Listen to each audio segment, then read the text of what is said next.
Mic check. I was doing a little bit of off-stream playing, just like a little bit, not a lot. Basically, turned the quests in. Went to go do some other quests. I think it's the fairy dragons. Got ganked a lot. I actually had like 5 people fuck me in the ass, and they were all lower level than I was, but there's 5 of those little fuckers. Sucked. Anyway.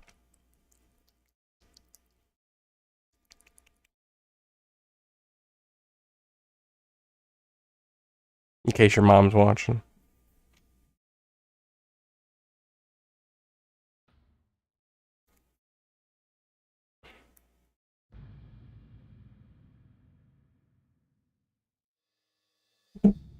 And I had some company over because unlike majority of people that watch this, I have at least one friend. Just one. And he's not from the internet. He's a personal friend.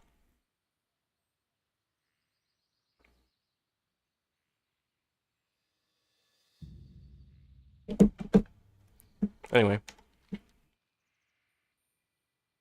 So I need more of these things. Sounds good.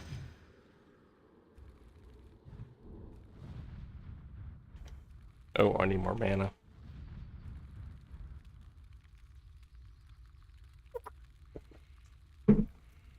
I need to clean my desk. Damn. It's getting unruly. I'm not working very much next week, but I am going to spend a lot of the time cleaning.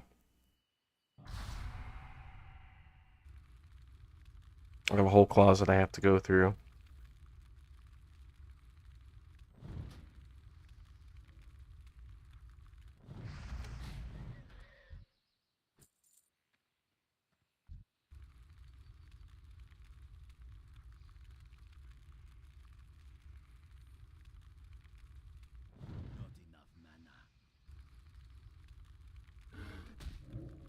Bam.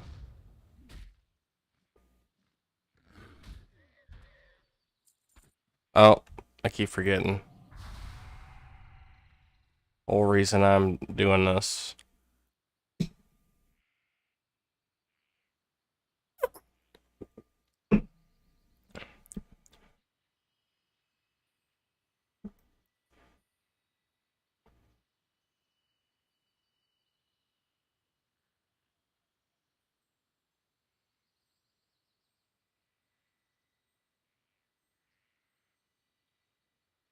It's not ready yet.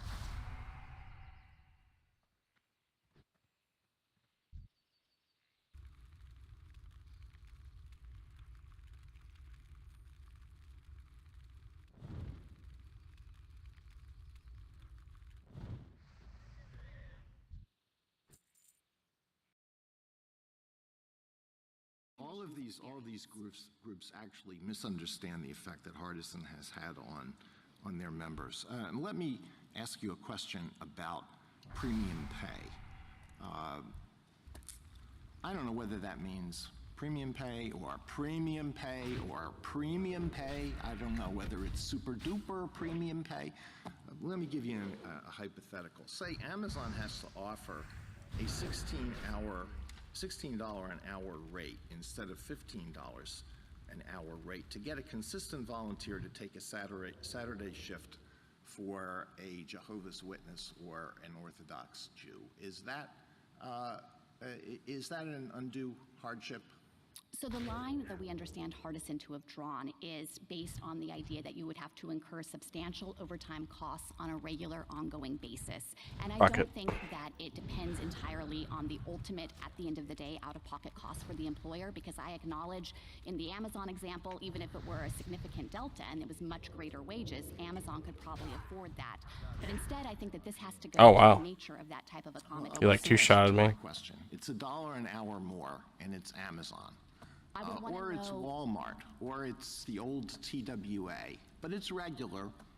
Is that is that an undue hardship? Yes or no? Can I'm you not answer sure that for that me? it would be proper to characterize $1 an hour differences as premium overtime wages. I think there'd be an initial fact question about the different levels at which Amazon reimburses its employees. Okay, But so if I could try to premium, engage with premium, the reason, really, General, could you please answer my question? Premium doesn't mean just anything above the regular wage. Is that what you're saying? we're interpreting it the way the court focused on that in Hardison. There, I believe it was time and a half or maybe double time to fill those shifts, and the court characterized that as regular payment of overtime wages that cross the line.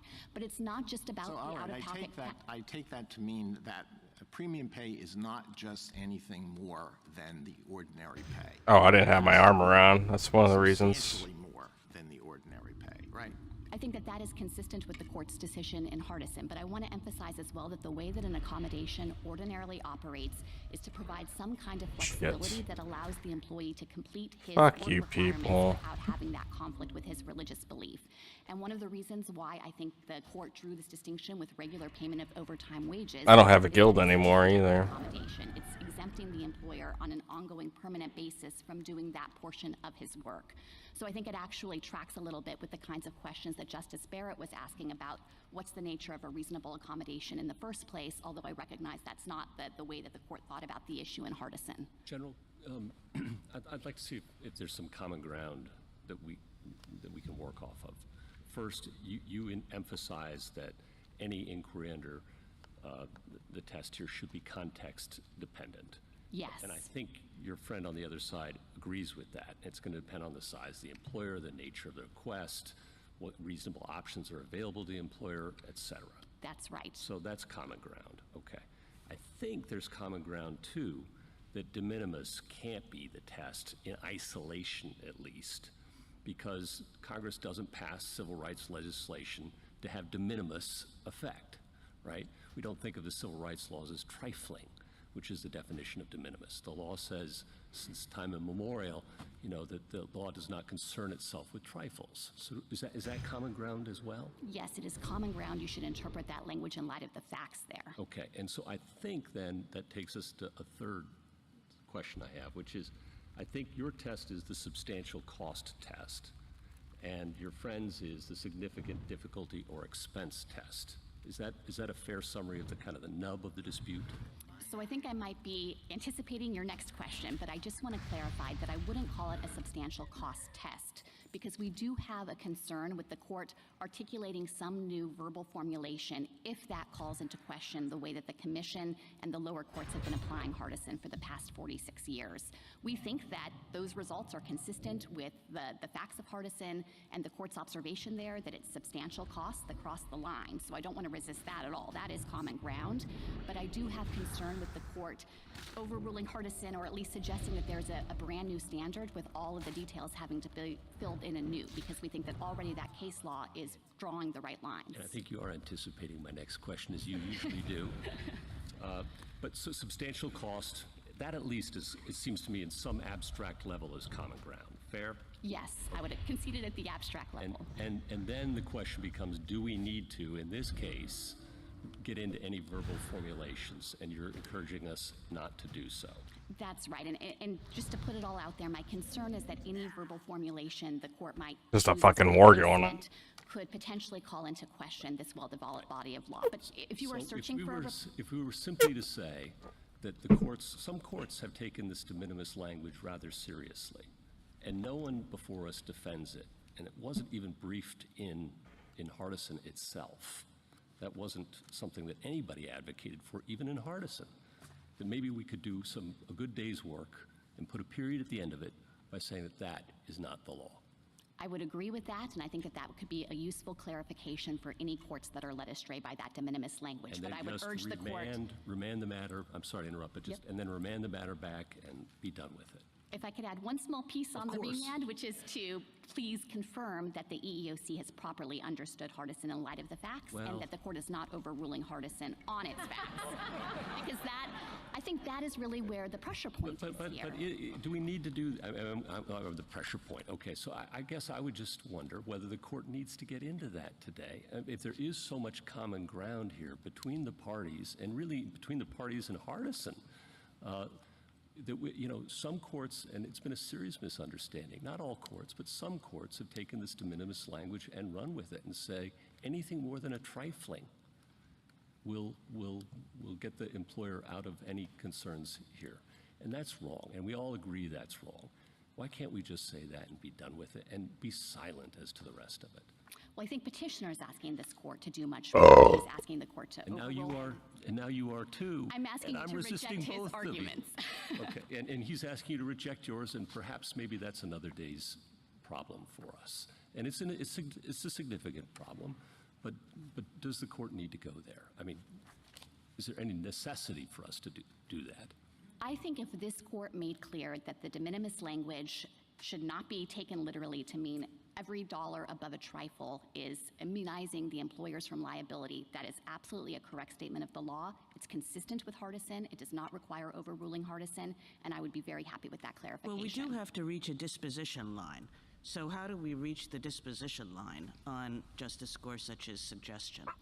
So our view is that the facts here clearly qualify as an undue hardship under Hardison and under any reasonable understanding of the facts at issue in that case. And it's for all of the reasons I tried to explain. You know, this was not some minor inconvenience to the Postal Service. The requested accommodation here had manifold impacts both on coworkers and on USPS's ability to So deliver there the would be mail. no basis for vacating and remand in light of this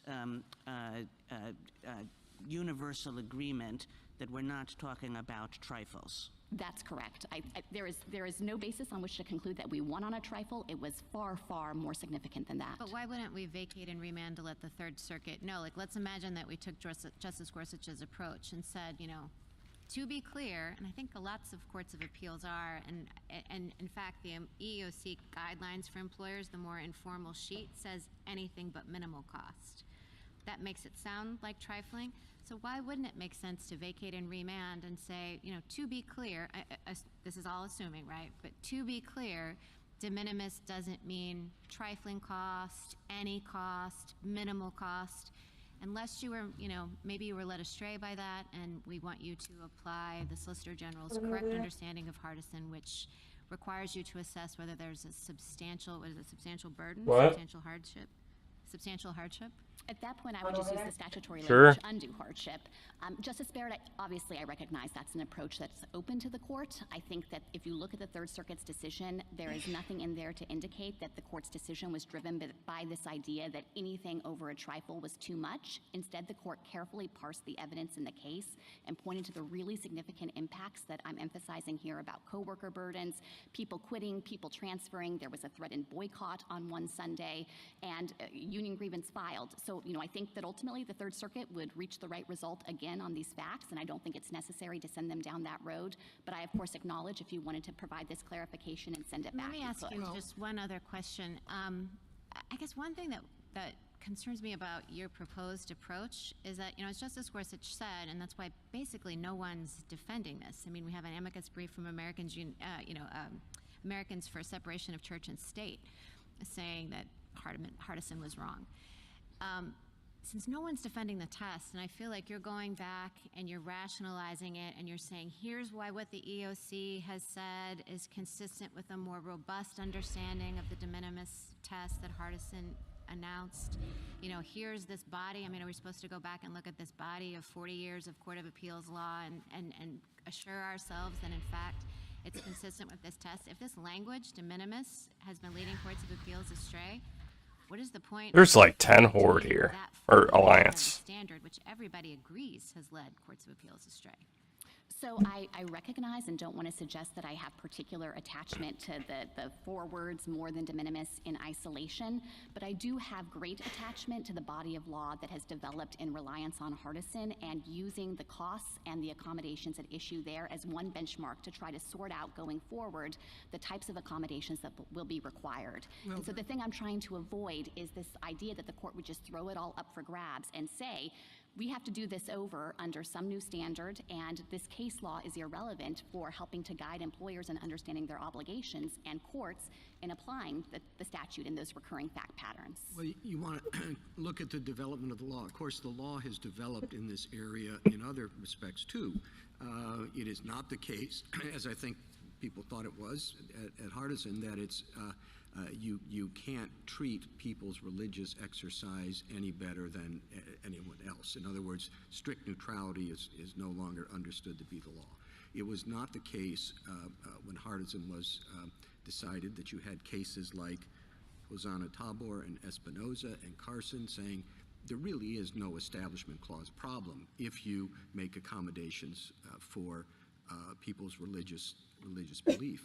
So if you're going to look at this under current law, it's not clear that those cases would come out, Hardison, for example, would come out the same way.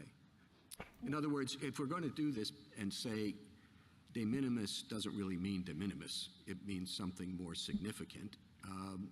And if you're in the lower courts and you're trying to figure out, well, what exactly does that mean, you will, of course, have to take into account our religious jurisprudence as it exists today, right? Yes, but I don't think that there is any evidence that the lower courts themselves have misunderstood Hardison to apply a strict neutrality principle or to rest on these kinds of Establishment Clause concerns that appear nowhere on the face of the decision. So I don't think that those developments in the law call into question what the lower courts have done, looking instead at that separate question of when do the particular burdens and costs on an employer cross that line and are rightly characterized as undue. And in fact, this kind of strict neutrality principle, if it had really been what the court in Hardison intended, would have made it wholly unnecessary to engage in any analysis of undue hardship. So I don't think that that's a tenable way to read the decision. No, go ahead. General, how do you respond to counsel on the other side's point that we have undue hardship working in other statutes and that there's a whole body of law related to the significant difficulty and expense test? So if we're going to be revisiting Hardison anyway, even to clarify it in the way that Justice Gorsuch suggests, what's your response to his suggestion that we take that test, since it also has case law that has developed? So let me respond with some practical concerns about trying to transplant ADA case I was law trying to go back to the camp. I'd also like to take a shot at describing why I think that would be legally flawed here.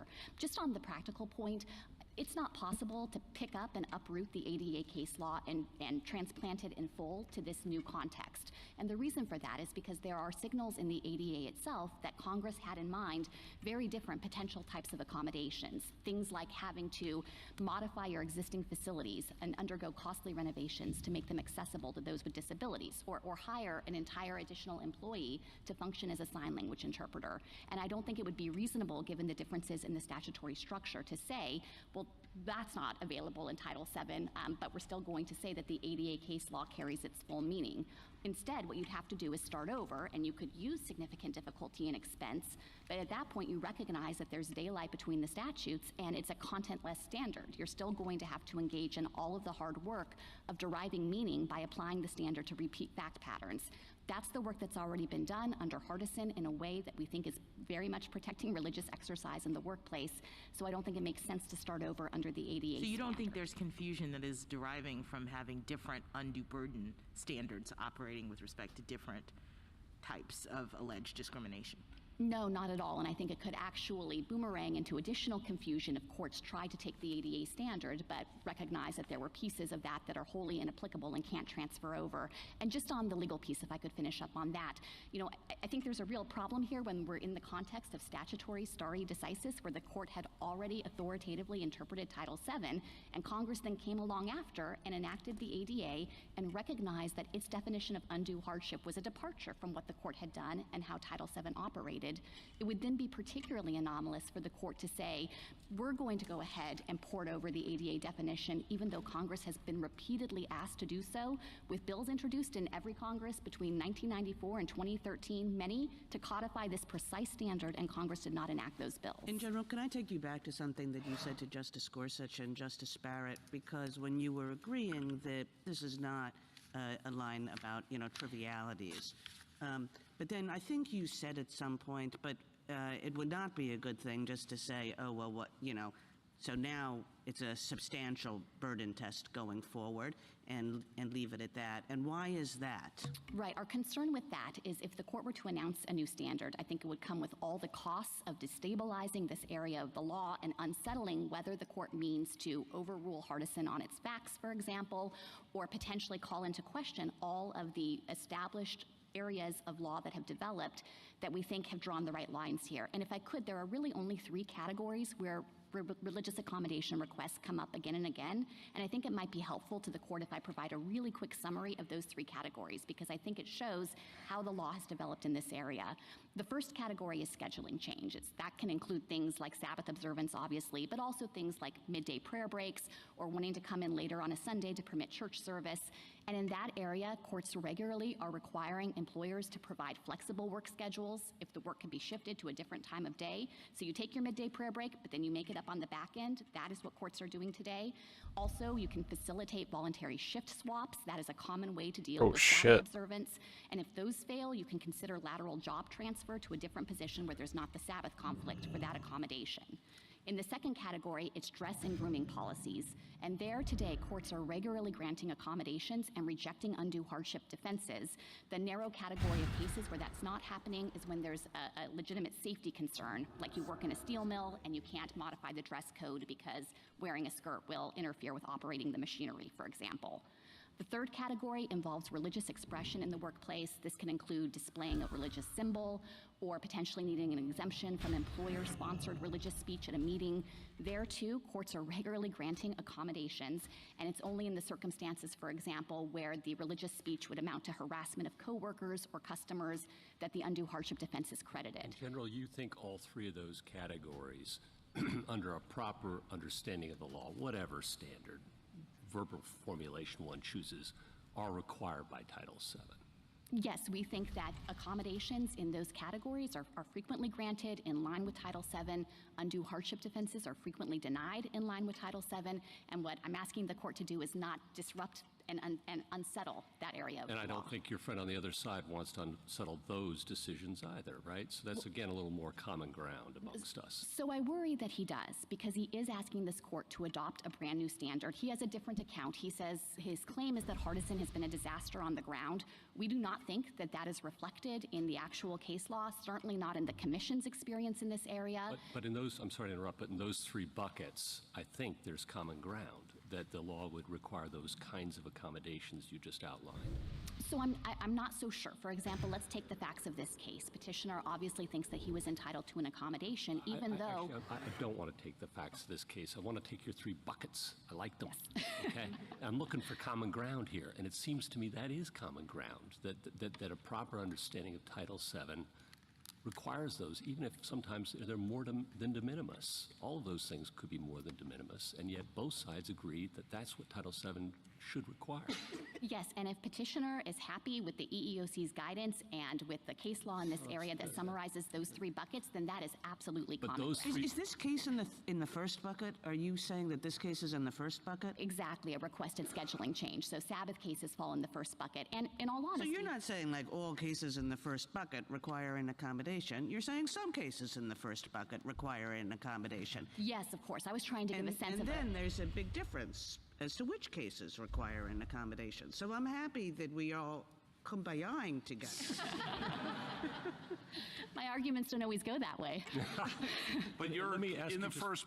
I'm sorry, I just wanted to follow up with one quick thing, and that is, I know there are a number of states. We have a brief from, I think, 17 states that have something like a substantial cost or a substantial burden and undue expense test as a matter of state law.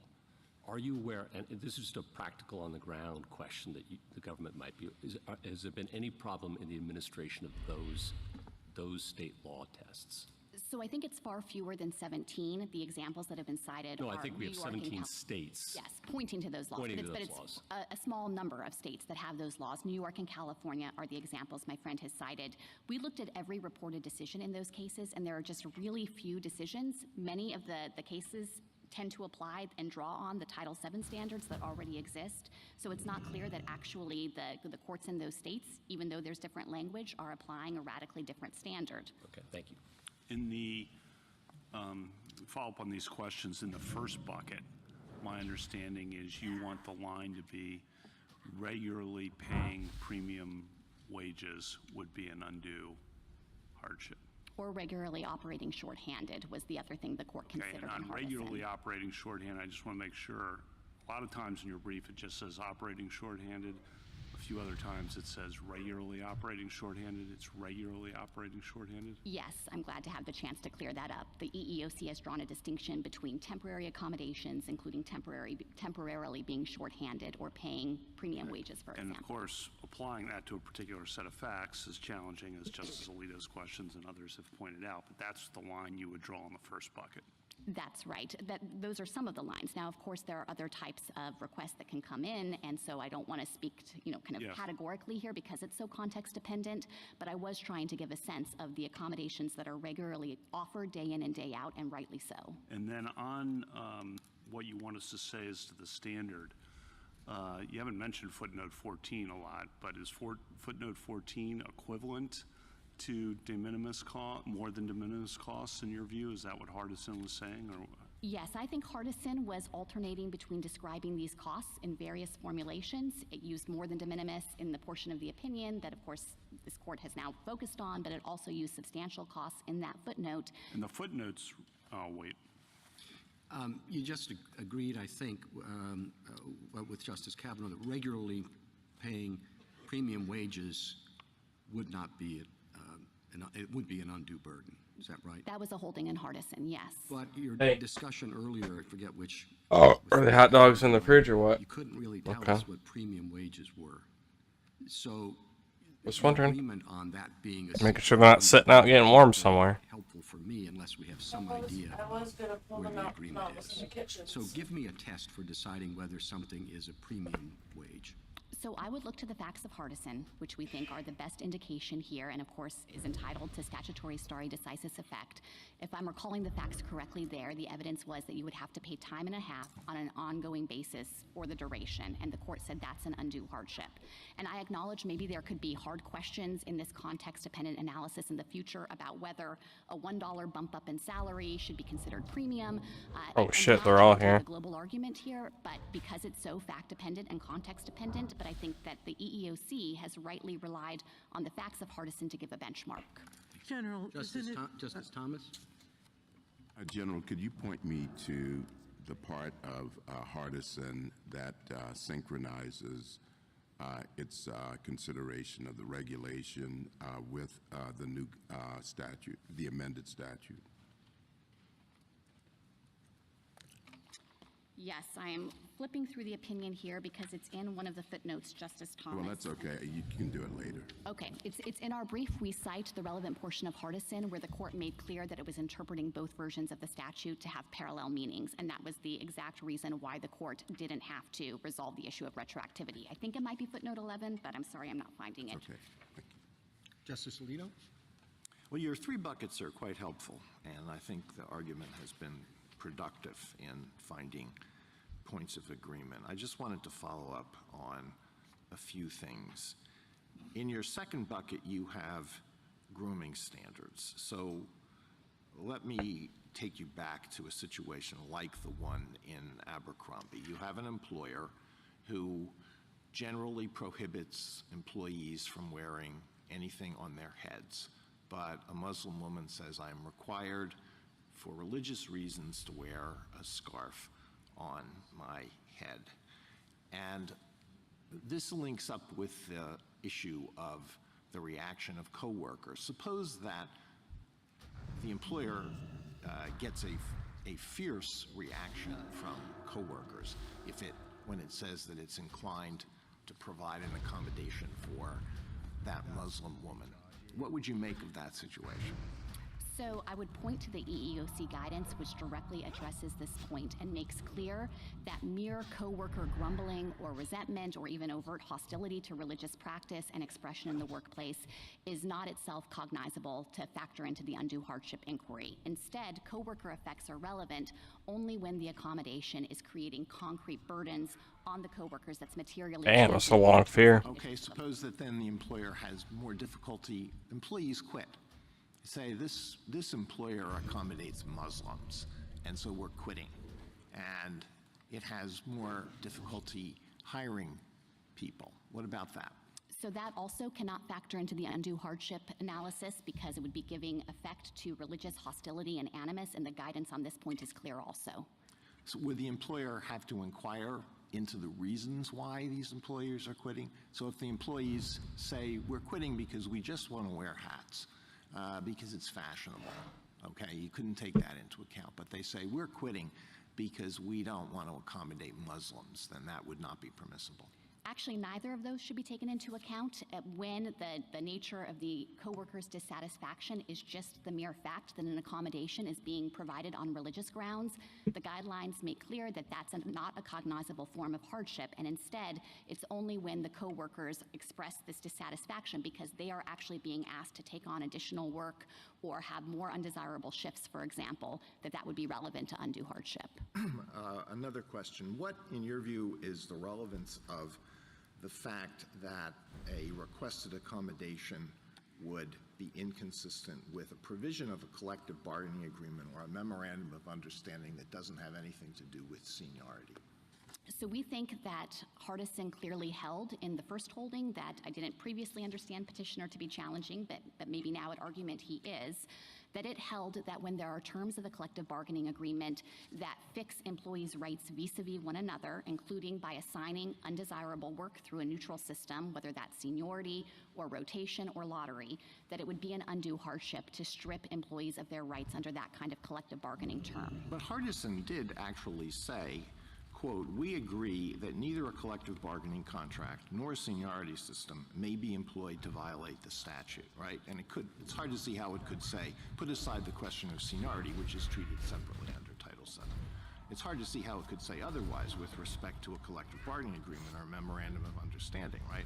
Yes, of course, and so it's not as though you could adopt an overtly discriminatory term or even one that's motivated by discriminatory animus and immunize that from scrutiny in a collective bargaining agreement, and I think that Hardison recognized that point in the sentence. All right, suppose that a collective bargaining agreement or a memorandum of understanding says the employer will never grant a religious accommodation if it requires anything more than a de minimis effect on the employer.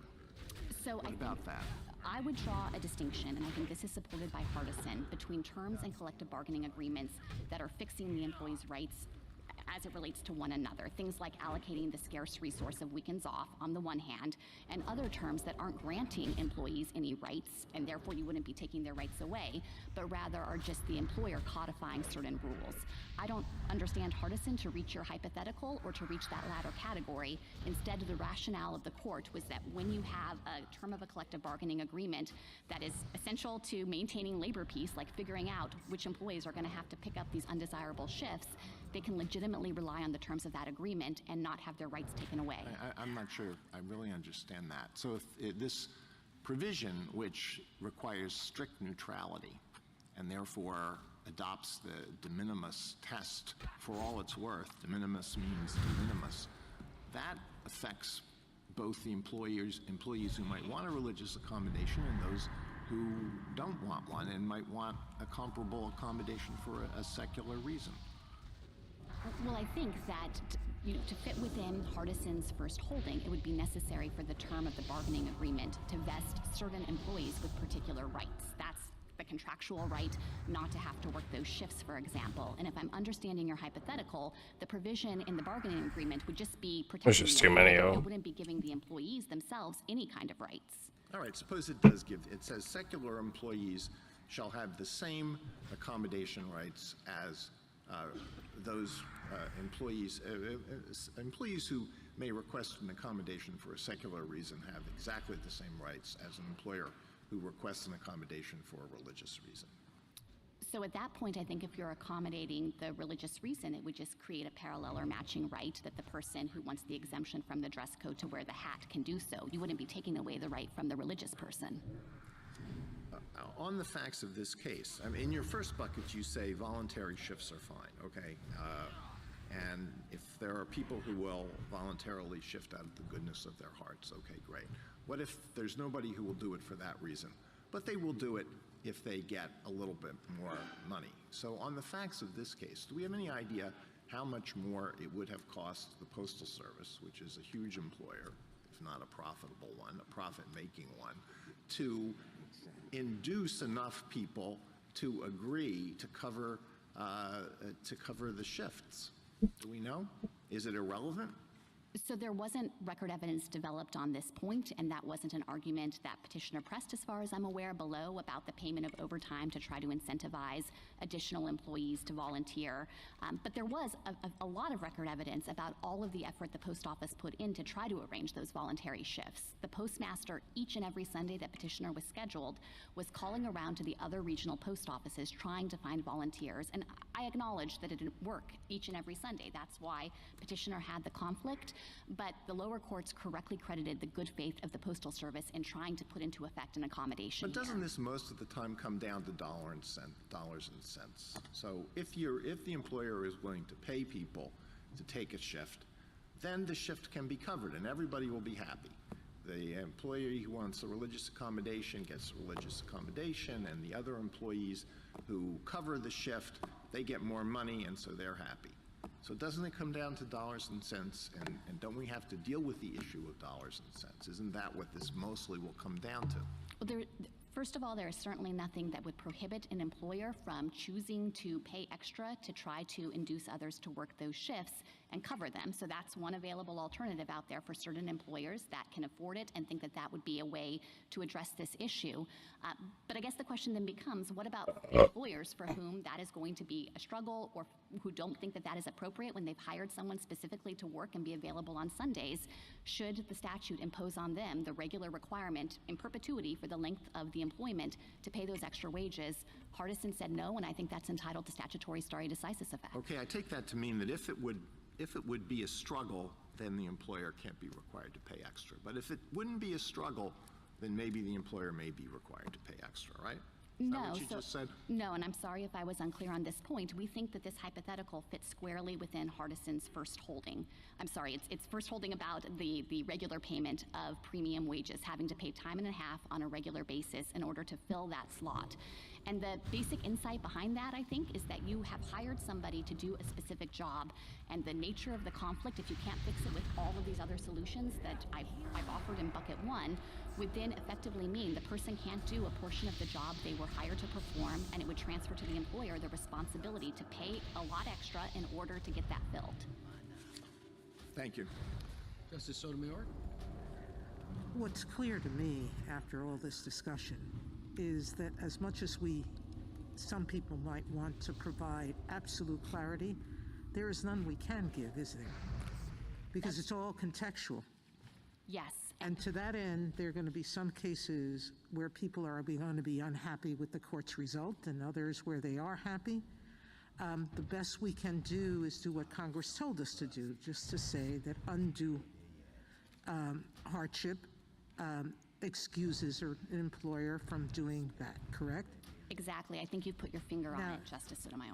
And regrettably, yes, the post office hasn't run for a profit, has not worked for a profit in many, many years. There's even questions of closing it down. And even that dollar extra could close it down. And one could argue that paying a premium wage by Amazon makes no difference. But at a certain point, we affect the corporation's bottom line. And that's not our choice to decide whether we want to do that, because the economy needs to run on incentives to make money, doesn't it? Yes. And so you're right. What Hardison said was there are certain broad categories affecting someone's seniority rights, affecting a regular premium wage or regular shorthandedness is going to affect morale no matter how you look at it. Anyone who's seeing delivery people work during the holidays, if you pay any attention, most of them are exhausted at the end of their day. It costs to run extra hours, and it costs to do more work. And that cost can't be quantified always in money.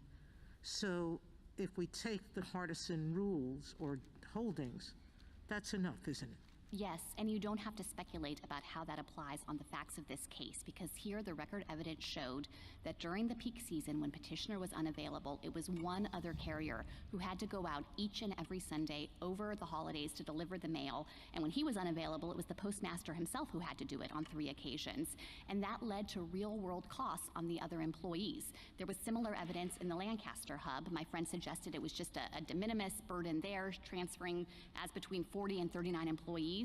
But the record demonstrates that given the nature of the work and the number of RCAs who had to be on duty, they were working at least every other weekend, and the testimony showed it was often 2 out of 3 weekends. And so once you start taking away their weekend off, that led to the unrest and the disruption of the workflow that we saw here. And when petitioner was absent, they had to stay on their routes longer and later, going out after dark for routes that were unfamiliar to get those packages delivered.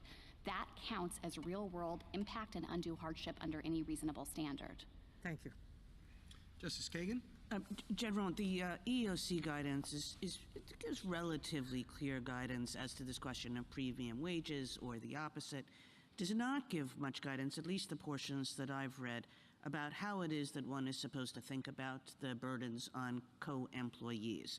So could you tell me what the EEOC has done in this area, how it thinks about this, and how that is different from petitioners? Yes, so the first line that the EEOC has drawn is to distinguish between the types of impacts on coworkers that are relevant. And this goes back to my responses to Justice Alito. Mere coworker grumbling or resentment that someone else is getting an exemption from a neutral policy is not sufficient and cannot factor into the analysis of undue hardship. That's equally true for actual actions like quitting or transferring if it's motivated by just being unhappy that there's a religious accommodation requirement out there, or by actual religious animus. So you take those impacts off the table. And then what the EEOC guidance teaches is that this, like everything else, falls on a continuum. And so I can't give you categorical bright lines of exactly the point at which coworker impacts are going to suffice to show undue hardship, but it's clearly the case that it's going to be relevant how many workers there are, how diffuse the burdens can be spread, what the concrete evidence shows about how the other coworkers are materially having their workplace changed, and the way that affects the conduct of the business, whether you see things like the disruption of the workflow and the workspace here, as the lower courts credited. So there, as I have said many times, and I realize I'm a broken record on this, there's a lot of case law out there. But in this context where we're talking about burdens on co-employees, meaning that they'll have to work more or they'll have to work different hours than they otherwise would have, what is the difference between your view and Mr. Street's view on that? So I think I understand him to say that is, perhaps he would say it would rarely rise to the level, although he holds open the possibility that you could take that into account in maybe extreme cases. I don't know that he's staked out a clear position on exactly when those impacts count, other than to agree with us that of course it's context dependent. And so I want to be clear that we're not suggesting that any time a coworker has to pick up one extra shift in a blue moon, that's going to show undue hardship. It doesn't work that way. It's not a categorical rule, but as the burdens on coworkers increase, as you have an identified small pool of carriers in this little rural post office, it's not surprising to see that the burdens actually manifest into things like quitting and transferring and filing grievances. Thank you. Justice Gorsuch? Just, I hope, a quick question about premium wages. This case, of course, involves the post office trying to serve Amazon's needs on Sunday. And I understand the post office's financial plight. But what if the facts are that employer has to pay a premium wage to get anybody to work on Saturday or Sunday, and you do have a religious employee who wants to take either Saturday or Sunday off because of their sincerely held religious beliefs, so that yes, the employer is always going to have to pay a premium wage, but it's going to have to pay a premium wage for Saturday and Sunday work no matter what, because it's just hard to get anybody to work those days, because some people want to go to church and others want to go to their kids' soccer games. Would that be proof enough for the employer to escape undue burden under your test? No, not at all. If the employer is paying the same amount regardless, just because weekend days require the payment of premium wages, and if the employer is able to secure someone else to fill in for that portion of the work, then I don't think the employer would have a valid undue hardship defense. Thank you. Justice Kavanaugh? Sorry, I have several questions. First of all, on substantial costs, that was in footnote 14. That's, I think, responding to the dissent's concern in Hardison and saying substantial cost. Do you agree that that's the same as more than de minimis costs for purposes of Hardison? Yes, I think the court was using those terms interchangeably. Okay, and then how exactly do we say that without destabilizing the law is the concern you've raised. I guess your answer to that is we need to say more about the first bucket, regularly operating shorthanded, regularly paying premium costs. Is that how we solve the destabilization concern? I need to get more people. Substantial costs is always been the test?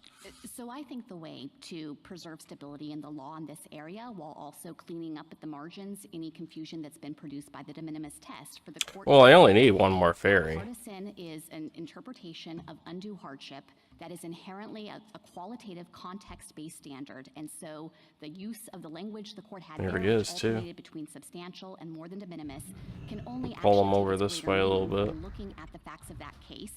The EEOC and the lower courts from 1980 onwards for more than 40 years have properly applied Hardison in light of its facts. And to Justice Gorsuch's point, to the extent any courts out there are reading this literally to mean de minimis means you never have to accommodate, that is wrong. That is inconsistent with the current state of the law, and the court makes clear that's not what Hardison meant. And then I think, to fill in the details, Justice Kavanaugh, I don't think there's a way for this court to try to top down do that with the limits of language that exist in this context space.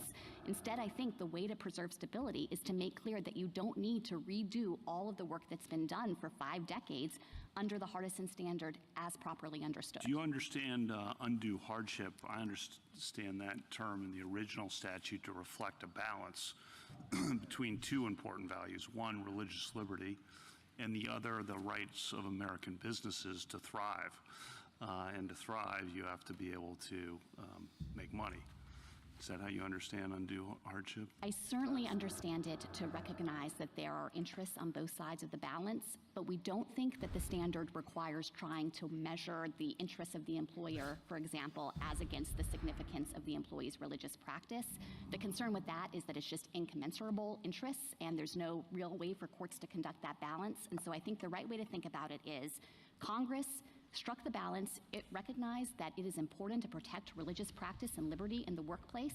It created this duty to accommodate, but up to the line of undue hardship. And then to figure out what's undue, you look only at the employer side of things to figure out when the costs become inappropriate or unwarranted. Two more. The MOU, the MOU, how does it apply in this case? Does it control this case? We think that it absolutely controls this case. The district court squarely held, and there is no way to get around the district court's factual findings about or its understanding of the meaning of the MOU in this case, because I think that it's evident from its plain terms that the MOU created this strict rotation system for Amazon Sunday delivery. It was carefully negotiated with the bargaining unit of the postal carriers because these were undesirable shifts, and it sets out 3 exceptions, none of which apply here. My friend says maybe those aren't exclusive, but the whole point in having this carefully delineated scheme is to create these rights of employees so that they can rely on it for purposes of knowing when they have to work on Sunday. Last one, the 3 buckets were helpful. I just want to confirm the second and third buckets, which were dress and grooming and religious symbols and the like, you were pretty clear there. I just want to double check that offense by coworkers is not a basis there for preventing the employee from wearing certain symbols or certain. I guess I could just turn this on, huh? So that's Maybe that's right too in the main. absolute. It's right. That's a little too absolute because Yeah, there are in the situations, for main. example, where you're the front door man, and if you want to put up a symbol, it could be attributed to your employer. So if there's confusion about whose speech it is, that might be an exception. So I don't want to speak too categorically. I just wanted to emphasize that to the extent petitioner is painting a picture here that you just can never do any of this and none of it's accommodated, that is wrong. Thank you. Justice Barrett? So you've said a number of times, and it seems clear that this is a contextual inquiry. But it seems to me that there's one bright line that you are asking for, that you're pulling out of Hardison, and that's money. And I understand your answers to some of the questions, especially to Justice Alito, to be anything more than you would otherwise pay, even if it's $1 an hour to the Amazon person. Under Hardison, it's your understanding that that's a premium wage because it's more than they would otherwise receive. So I appreciate the chance to clarify. I don't think I would draw the line quite that bright, but I do understand Hardison to have suggested that that is an inappropriate and unwarranted type of accommodation. And I think it's not just because of the cost. In fact, you can imagine scenarios like the one Justice Alito posited, where maybe the costs don't seem that significant. Instead, I think it really goes to what I was trying to say earlier, that it's about the nature of the accommodation. You're just excusing someone from doing part of their job, and you're transferring to the employer the ongoing requirement to have to fill that spot and pay more to do so in getting a replacement worker in there. I guess I don't see why it's ongoing. I mean, a contextual inquiry would say we might treat the rural grocery store differently than we would treat Amazon, or maybe our, financially floundering post office gets treated differently than Amazon. But circumstances can change, the context can change, and why can't the employer come back and say, well, I've been accommodating you by paying someone else $1 extra an hour or time and a half or whatever it is, but things have changed and I can no longer offer you that accommodation. Why does it have to be in perpetuity? So I certainly think if there were evidence to suggest that this is just going to be a temporary problem, you have new people who are starting 2 months down the road and you can see that at that point you're going to be able to get voluntary shift swaps or something like that, of course that can be taken into account. And so I don't mean to suggest that those types of contextual considerations are off limits. It's just that to the extent that it's a request for an accommodation in perpetuity that requires payment of overtime wages, I think Hardison was trying to shut the door on that. Well, I guess my follow-up question to that response would be, so you're saying that requiring the employer and saying that the law requires the employer to pay if it's temporary because it's going to be for 2 months only, that might not be an undue hardship.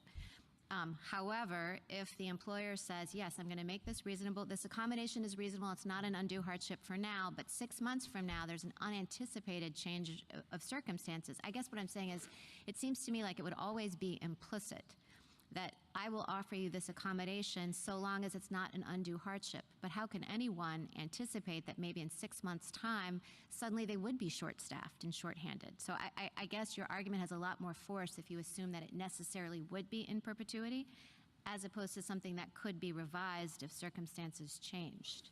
Well, certainly in your hypothetical, I think that the employee would get the accommodation because it's not an undue hardship at time one, and then even if it's time and a half.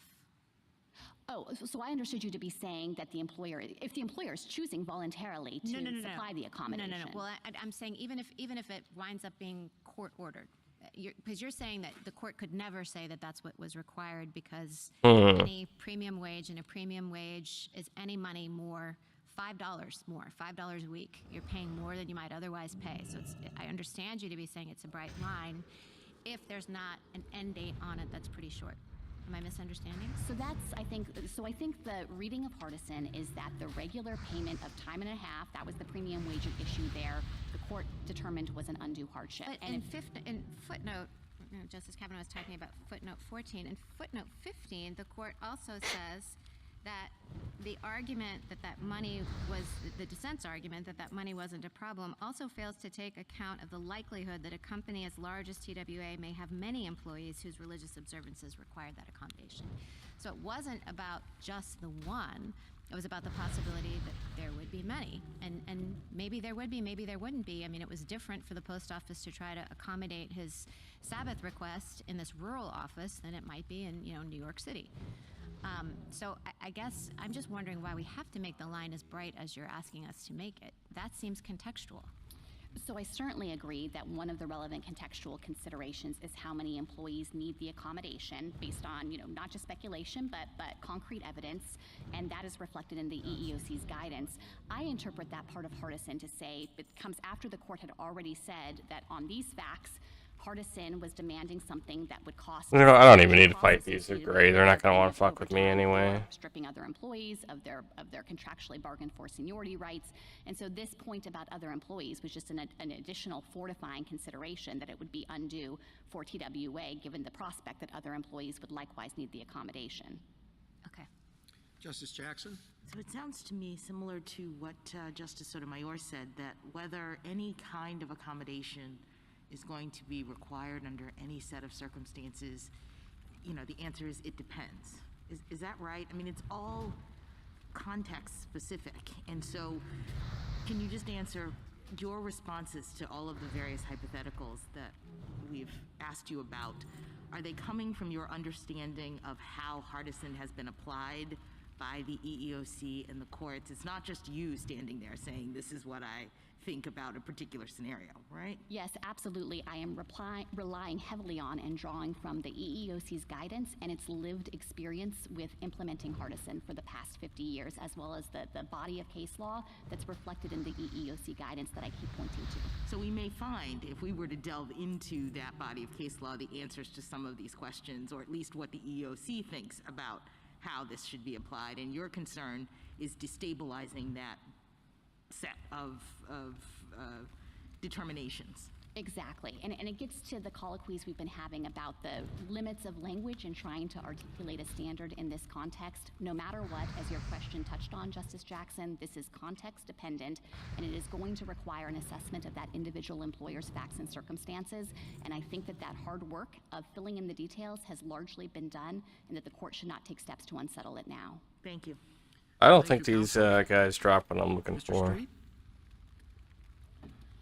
This court should not apply the strong medicine of statutory stare decisis, where it's at best unclear that the court had before it in Hardison the current version of the statute, and it certainly should not apply those doctrines when the government is not even defending the test by its terms or defending the neutrality rationale of Hardison. So the question before the court is then, which new test is going to be applied? I wish I could agree with the government's rosy view of how lower courts have applied Hardison. A lot of that view seems to be coming from the EEOC, but it's quite notable that the EEOC has not joined this brief, as it has in many other civil rights cases. This court should reject the government's watered-down test for undue hardship. It will provide inadequate protection for religious liberty in the workplace, and it will even gut Sabbath accommodations, the very accommodation that was at the center of the 1972 amendment. And the reason is because that test is still inextricably tied to Hardison's de minimis language and to Hardison's holdings. My friend has repeatedly defended those holdings as written. Therefore, they're defending at least three propositions. Weekly overtime for a single employee to substitute for a Sabbath observer is an undue hardship. That's the holding of Hardison, even in the context of Trans World Airlines. That does not line up. Just resist everything, you know, whatever. Denial of any coworker shift preferences an undue hardship under the government's position, because that would require compelling somebody to work when they don't want to. And maybe the most striking is that my friend says that any alteration of a CBA is going to be a per se undue hardship. So that means, as Justice Alito elicited, if the employer and the union simply frame their CBA as being a rotation system, there will be no accommodation for Sabbath observers to be able to take their day of rest. My friend refers to the destabilizing of case law, but she admits that the case law has already gone off the rails, at least in many courts, are not protecting religious liberty because they're taking the de minimis test by its terms. So we're just left with which new test is going to be applied, and we think the right answer is to go to the plain meaning text of the statute. I have not heard a single word about the text of undue hardship. I have not heard any textual analysis from the government. I've heard a lot about buckets. I've heard a lot about different scenarios and holdings of Hardison, but that cannot be defended as a matter of the text. In the United States today, employers are already applying a web of accommodations under a variety of statutes. The Americans with Disabilities Act, the Pregnant Workers Fairness Act, USERRA. These employers know how to apply the significant difficulty and expense standard, and it will not be a problem for them to apply that to religious employees, including as to morale issues. And the government today has not given us any reason why religious employees should have less accommodation than all of those other individuals protected under the other statutes that share the same reasonable accommodation and undue hardship framework. Thank you, counsel. The case is submitted.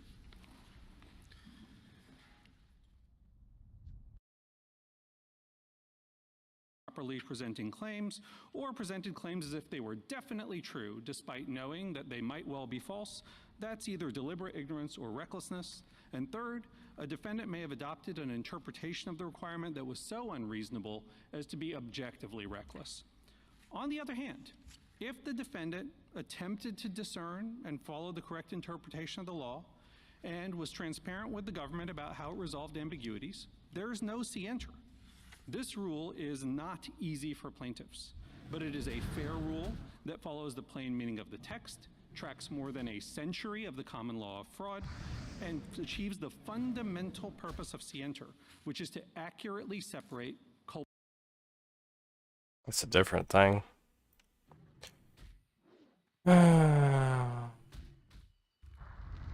Fucking hate Yetis.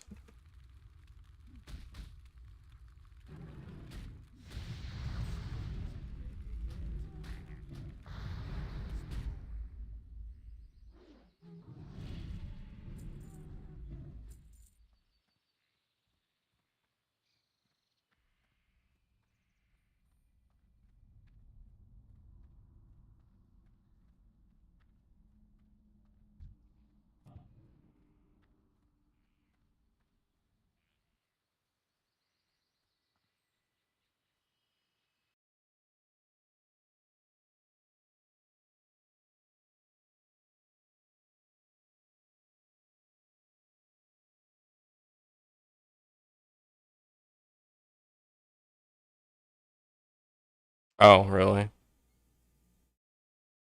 Yeah, I'm nowhere near where I need to be for that. Oh, you asshole.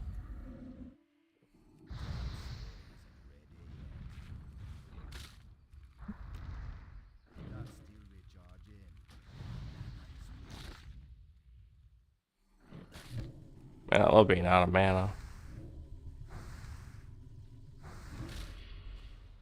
Great, I'm fucking dead to 47 because I don't have any mana.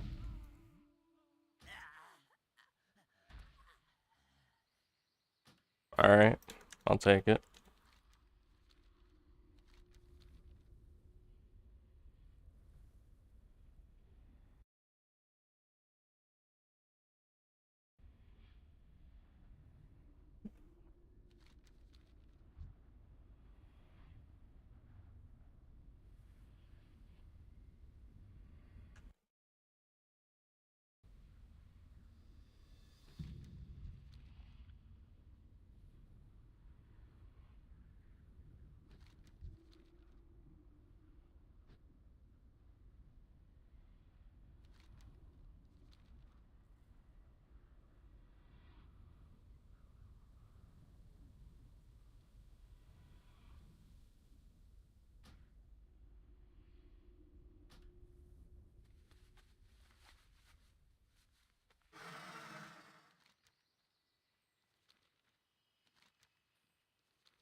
Who are you talking to over there, huh?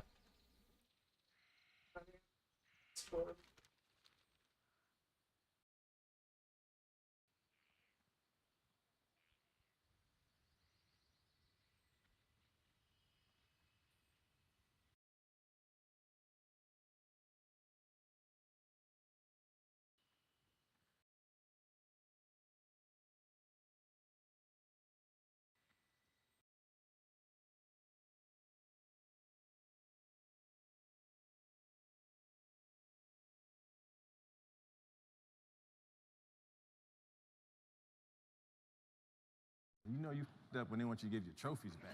He should do one show where he just come out and just talk crazy now. I would like to talk to some of the people who feel that I should give back my trophies! Just because you may have heard recently that I...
Oh, these guys are slightly higher, huh?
How do I do this again?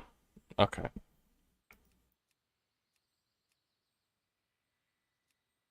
I don't know why you're up here. You don't even have the quest.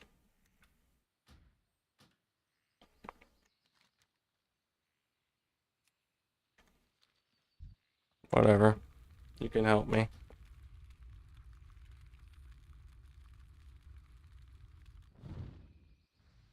Oh wow, I already got 26 members here.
Oh, I'm pretty sure I already did this quest. Whatever, I'll do it again. I don't care.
I'm surprised there's nothing that's lootable back here. I think there would be. Oh, oh. Here we go.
Interesting.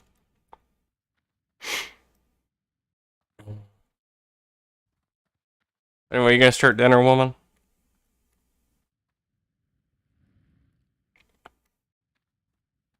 What are you making as a side? Onion rings? Sexy. No, I am.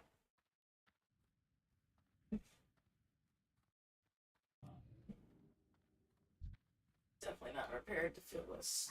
Prepared today.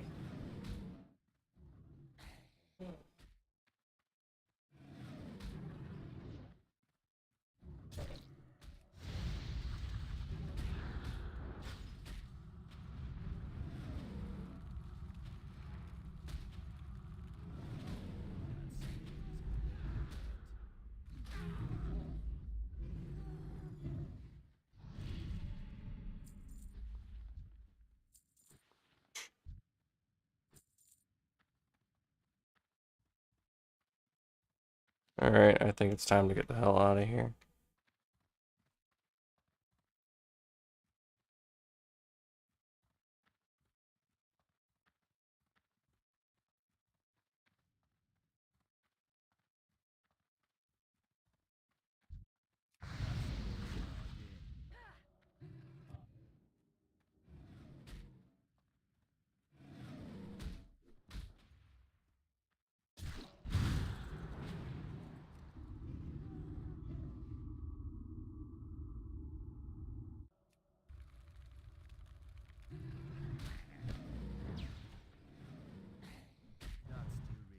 Why am I taking so much damage from these dudes?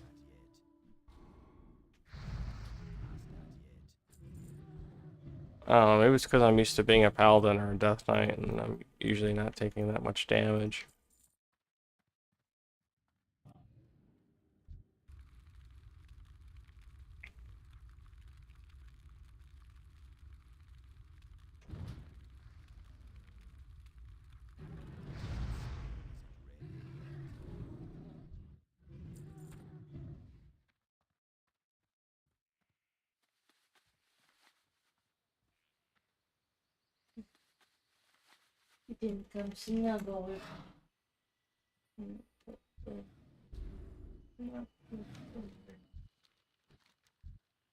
Such a good girl. You need your eyes cleaned.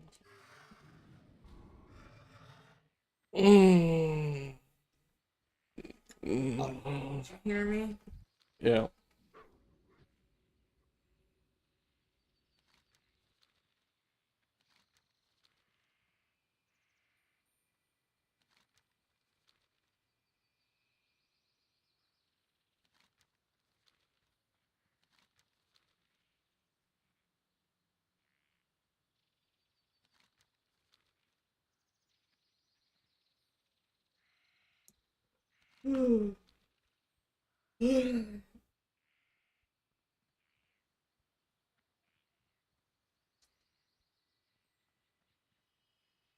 Well, I guess I should probably give you a kiss, huh? I don't know, beer.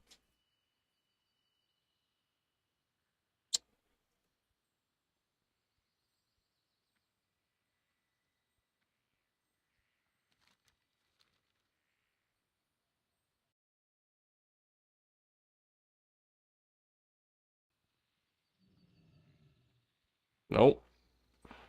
I'll jump off. I'll do it.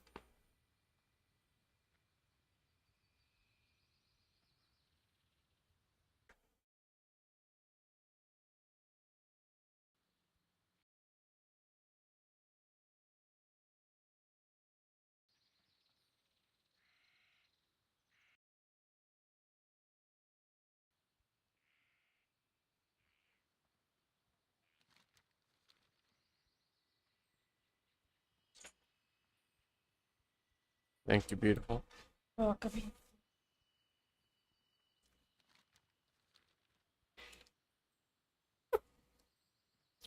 Oops. Oops.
Uh.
Oh, I never did kill those tree ants, did I?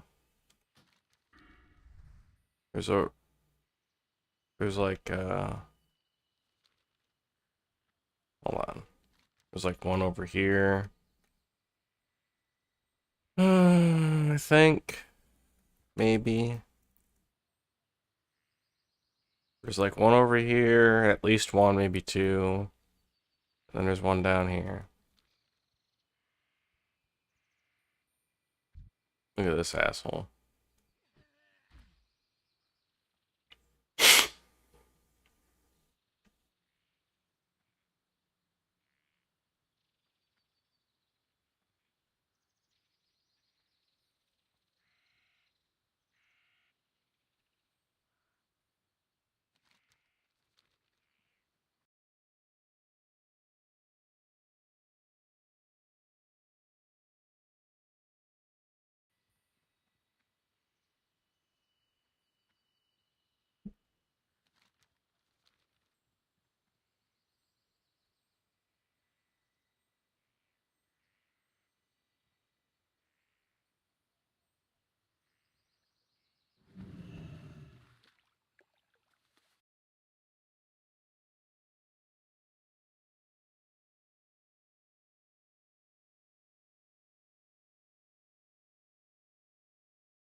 There he is.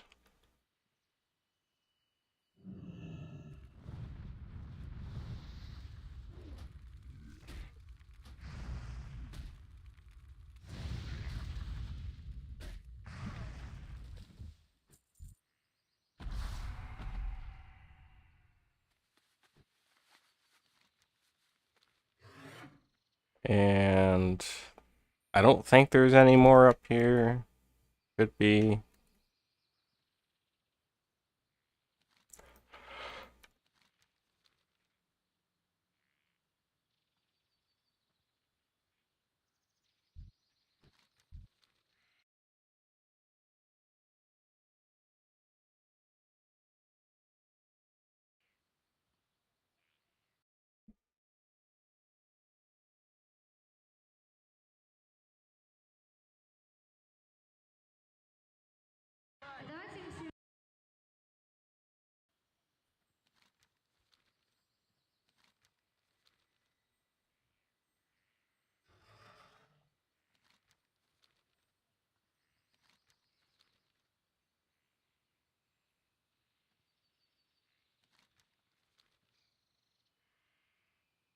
Last time I saw one down here, it was right around the corner.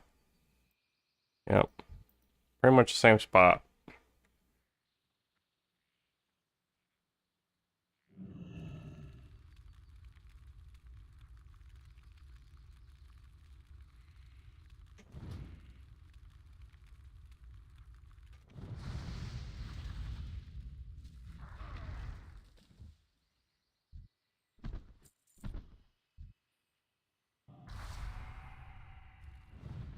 Oops, wrong button.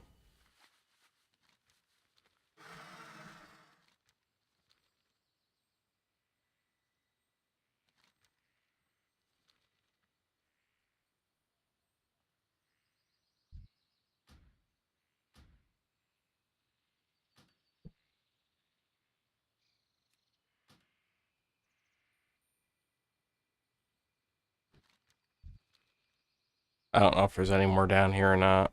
I looked at the map for the other quests that I had that involved tree ants.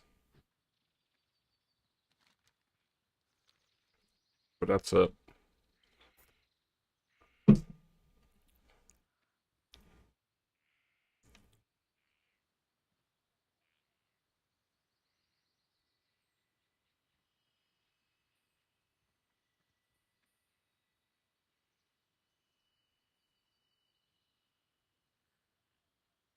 Oh, it's not what I'm looking for.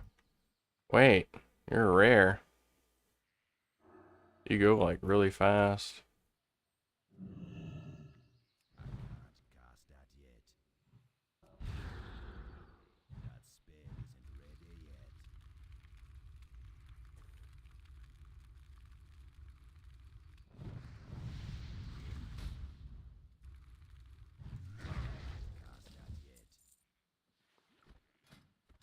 Oh, your drops suck.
Nope, I am not stopping. Oh, fuck. I might be screwed here. No? They're all low level. Shit.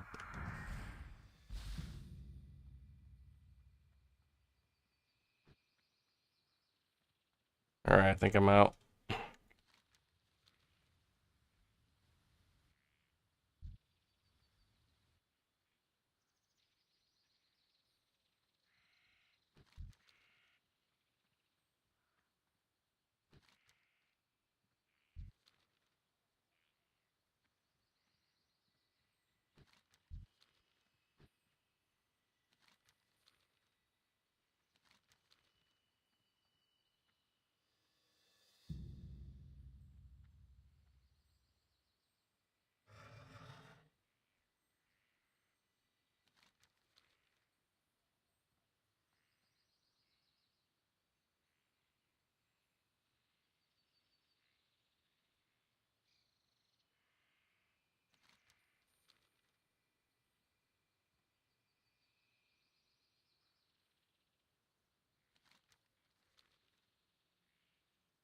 I don't know where the one is, but I'm sure there's one over here.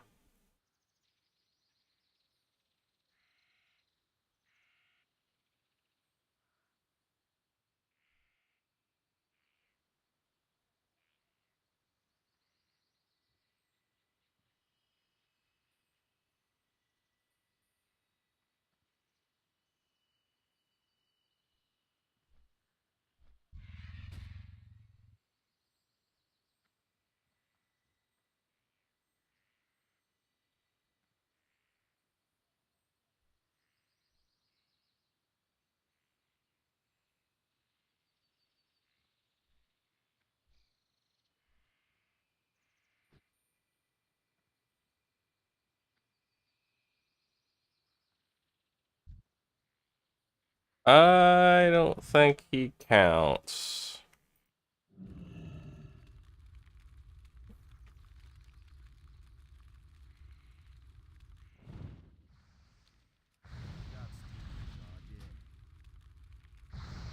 Maybe he does, actually. You know what? I should have used it on the one that I ran into. I bet this one works. No.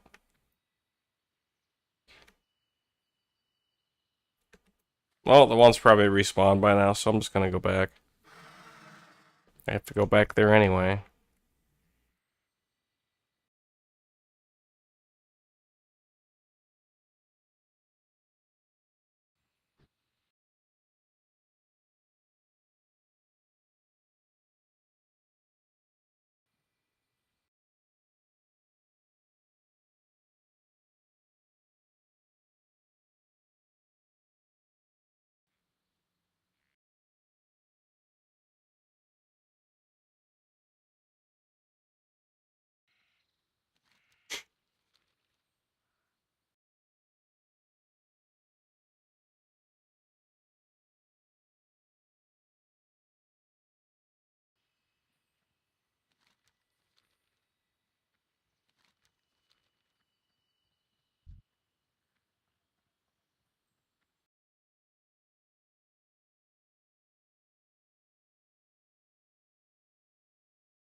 Alright, there's probably gonna be a mob of Alliance on this road again. That should be fine. Maybe. No, I won't be fine here.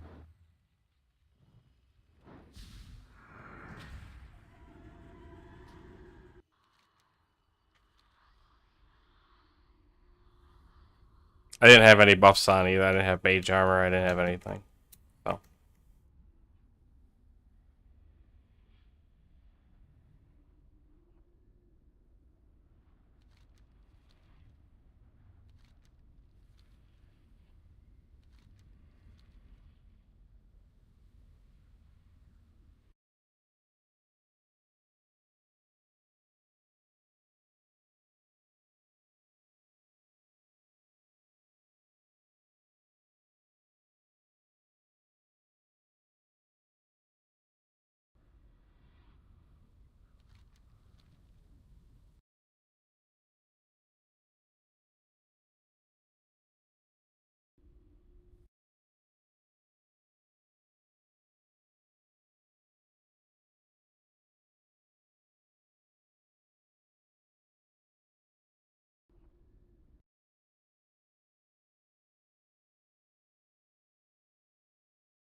I'm gonna get a video going here, I think.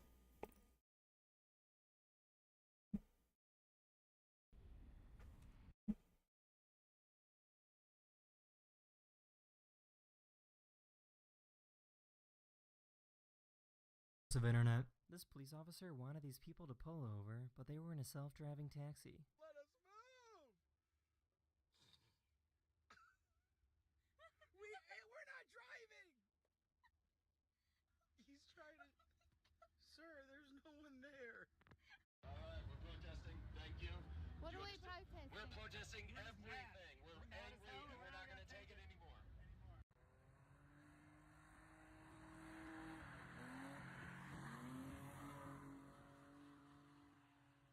Someone dropped their phone in the otter enclosure, and the otter thought it was a clam and tried to break it open.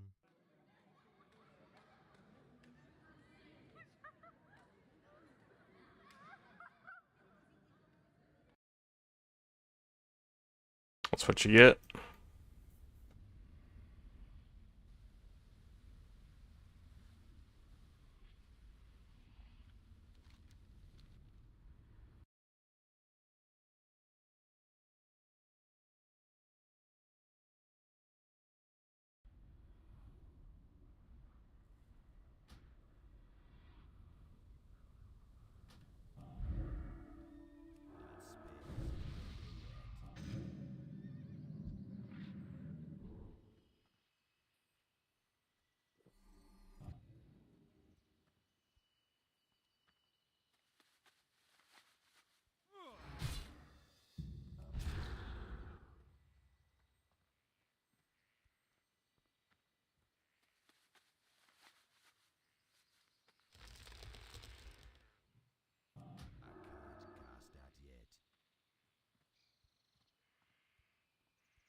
I'm gonna wait till I can blink one more time.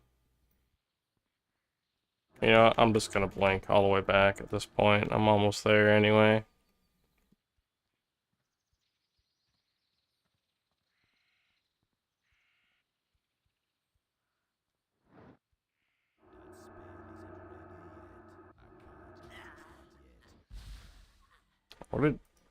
What hit me?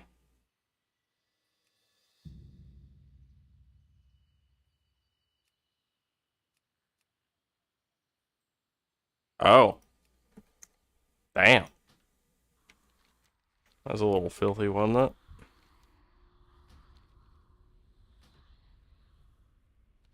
Oh.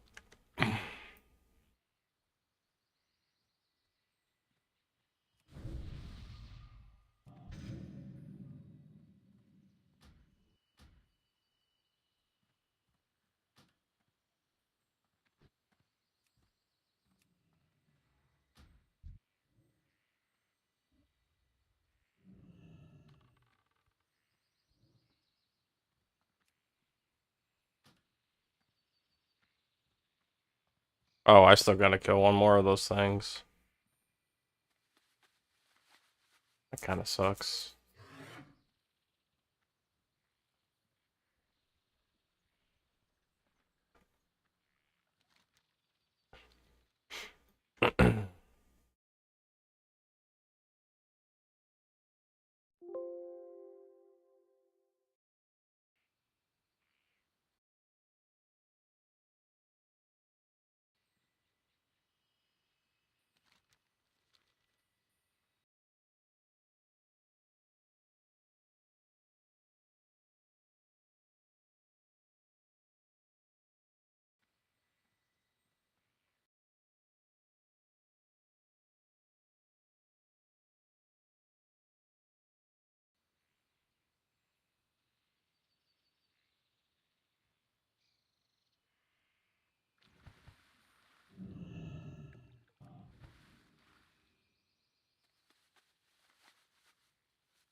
Well, I'm pretty sure my spells are gonna do about the same amount of damage no matter what, so that's good.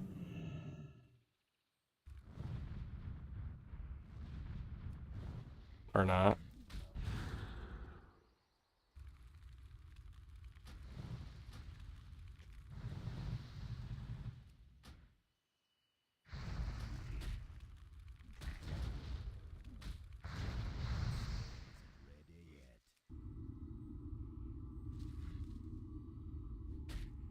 That is based off my spirit, isn't it?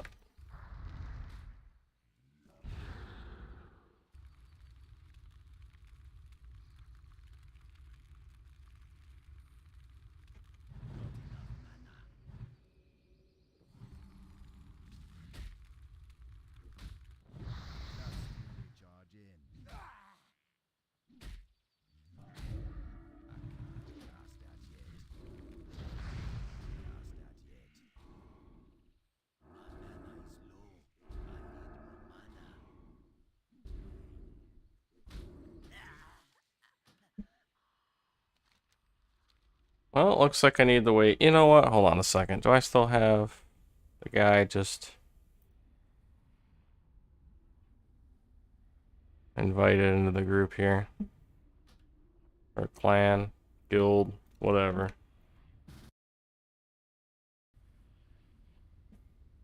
Is he still here? Yes. Come over here.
I'll just be happy to be out of the zone. Let me see my, see, that still doesn't fucking work. Do I have, like, an add-on that's doing that shit? Like, I am so confused.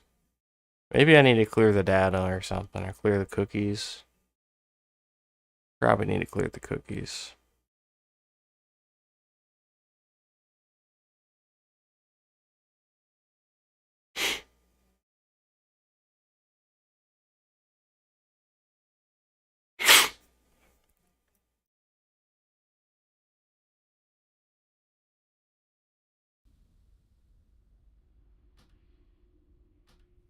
Alright, where's that damn treant?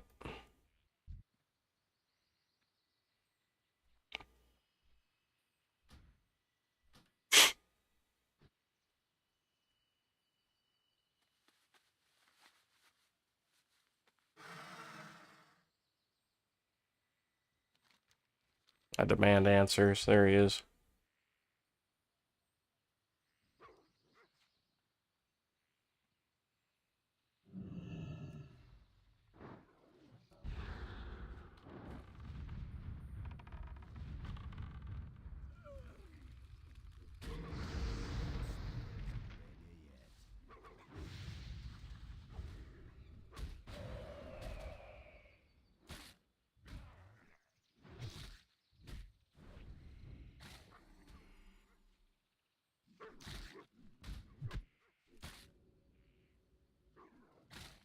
Why are you not attacking that? Get your shit together. Is there a horde over here?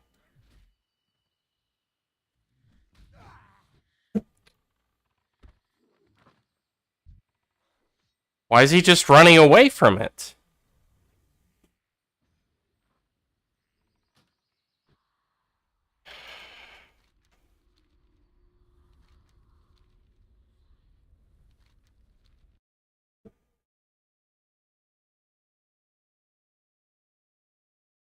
There we go, now it works.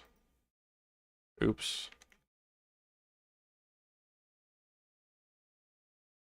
Um...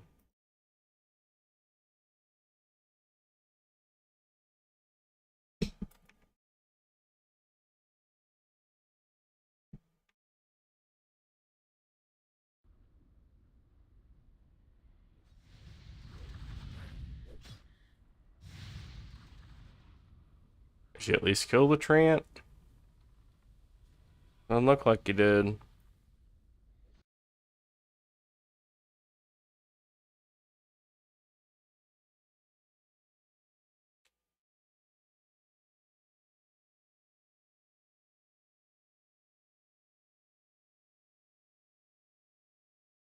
Oh yeah, there's definitely more alliance on my server than there is horde.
Well, I only have 30 seconds left of this, so I might as well just track the damn thing down.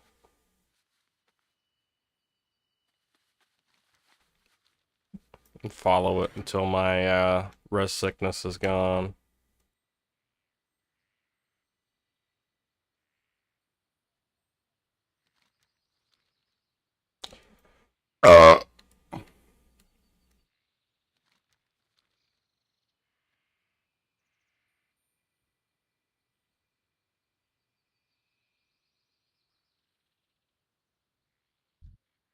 Which it is now.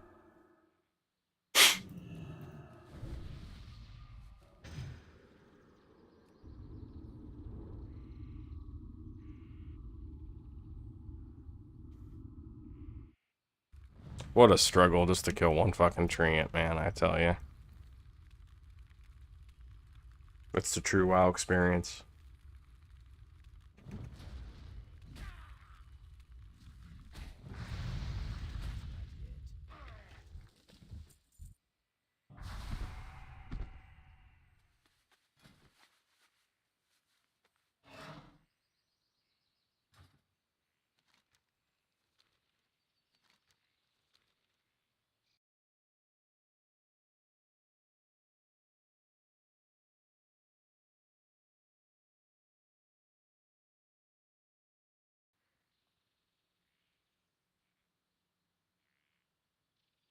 who you be.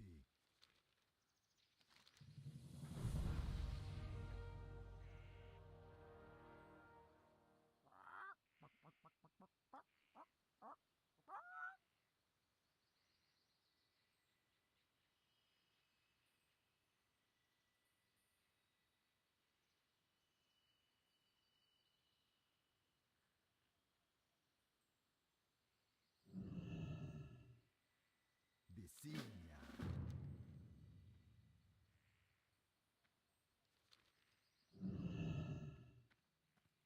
Well met. We shall meet again. Winds be at your back.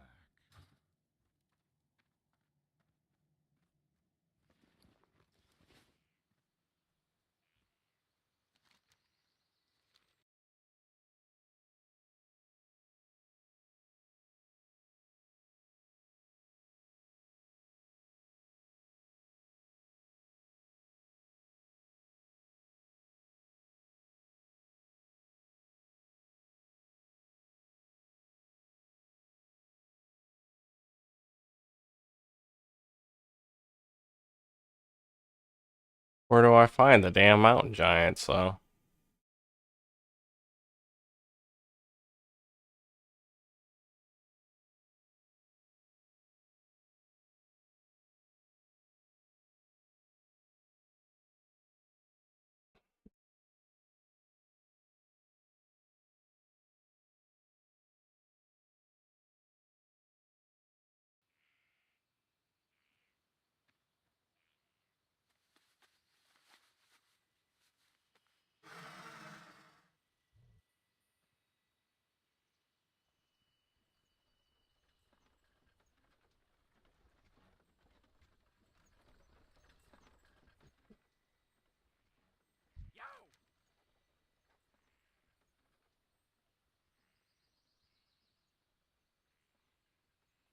Keep it real.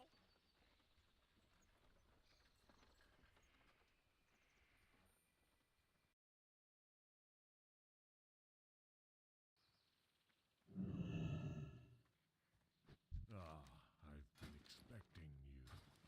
What brings you here? Looking for something special? Oh, I see. I knew there was somebody in here.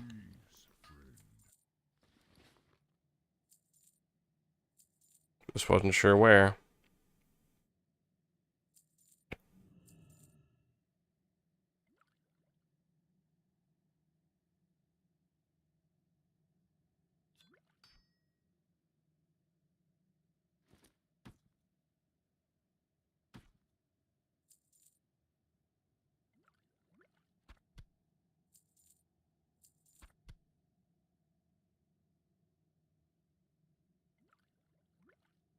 Ancestors watch.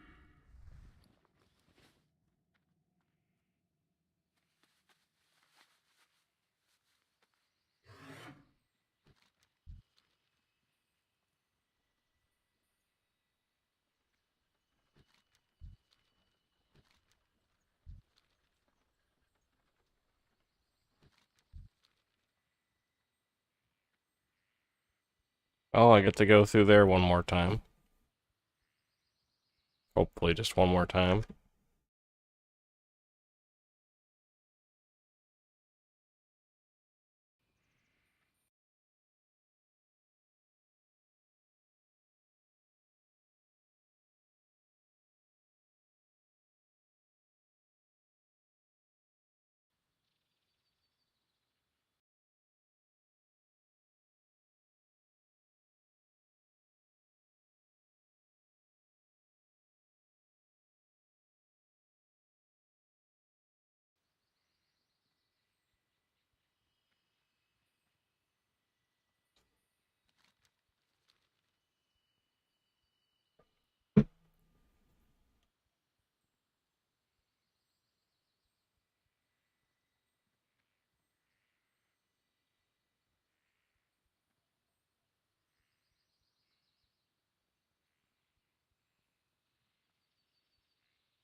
Oh shit. This is kind of where I want to be anyway.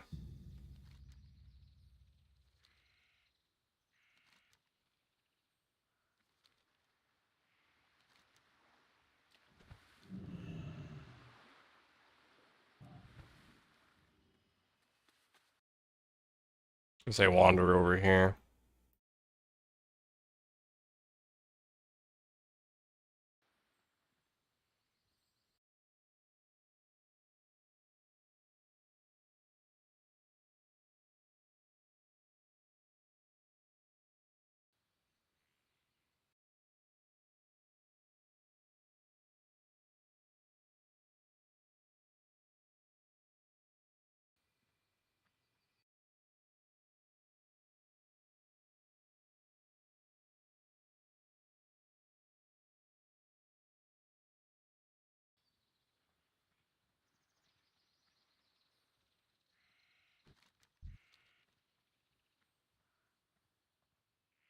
Well, fuck you.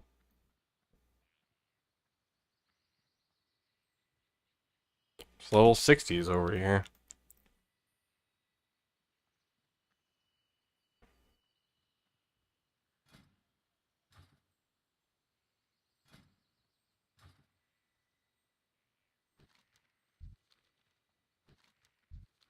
But I'll have to turn around. We'll see. I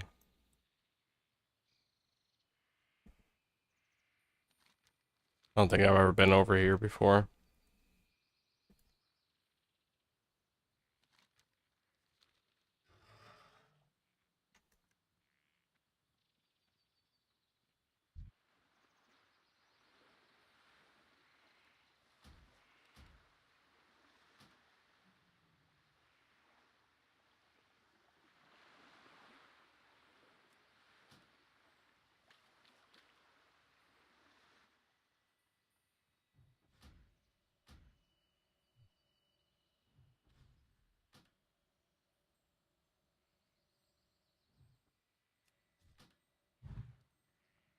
Alright.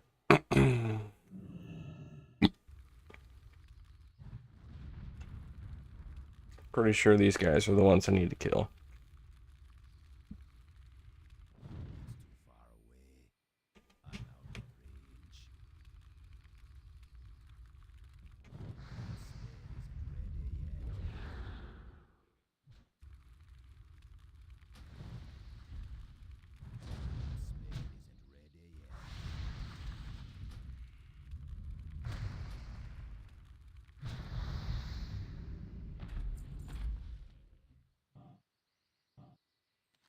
No?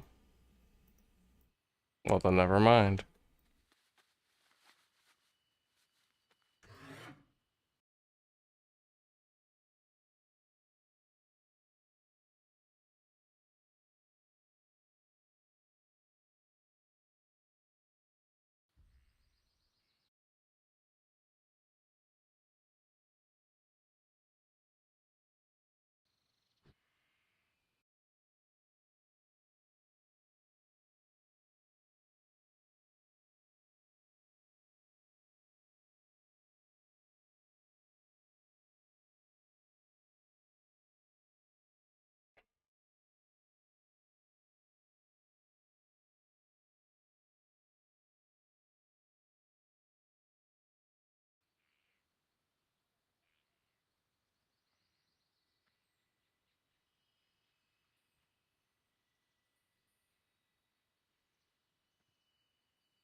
I'll probably do Sunken Temple tomorrow if I have time. I should. I should be able to breeze right through it.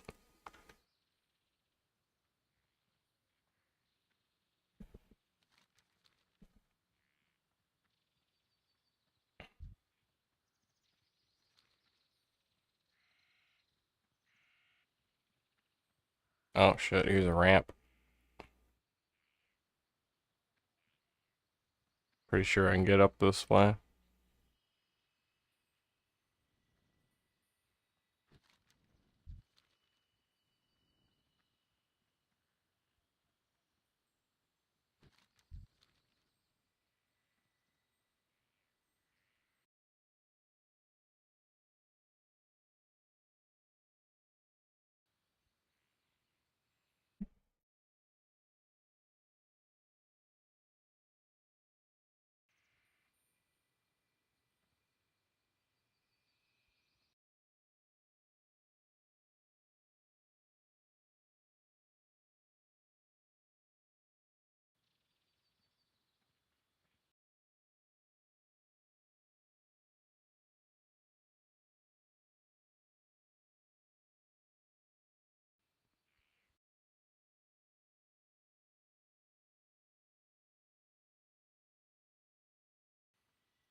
Really?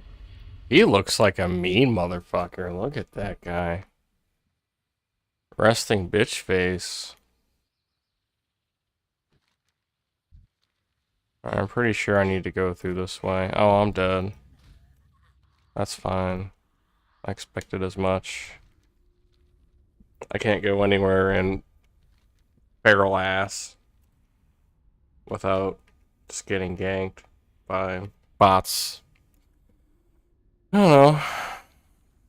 4 levels higher than me, even though I'm actually on a very high end of this, a high end level for this zone. Everything I take in here is going to be green except for Dire Maul quests.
Hey, how's it going, Slim?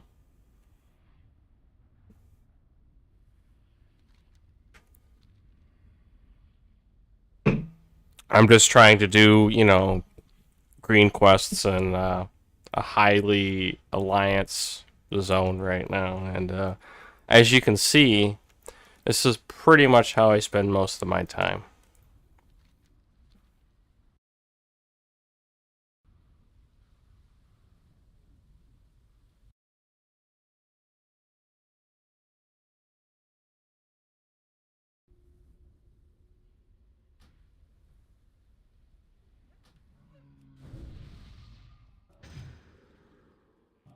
I'm about to put that on just for the hell of it.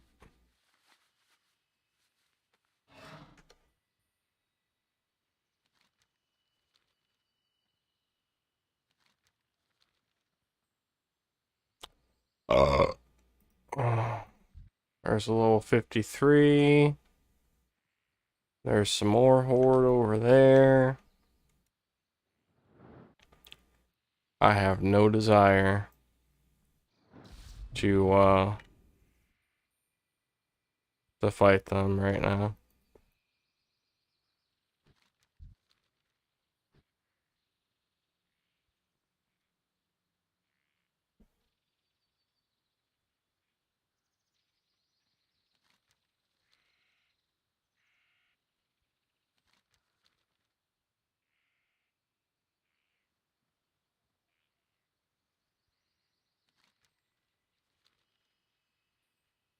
Okay, so apparently the giant areas, according to this,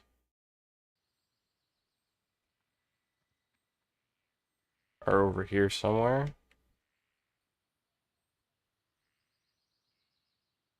I can't fight him. Oh, that asshole gorilla. Oh, I'm dead.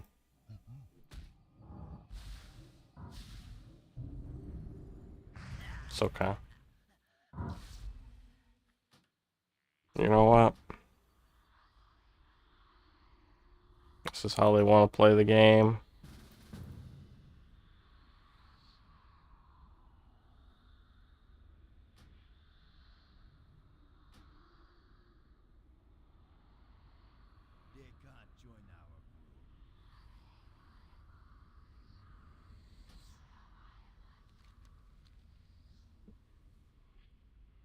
I'm just gonna summon bomb level 60s.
Oh, fuck.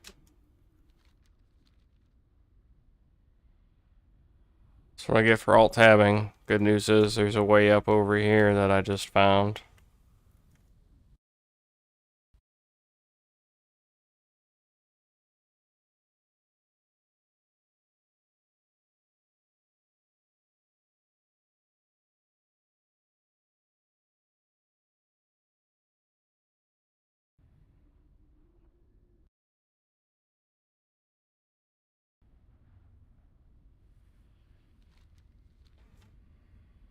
Somewhere over here. I think it might be further down. I think it's closer to the mountains that stick out.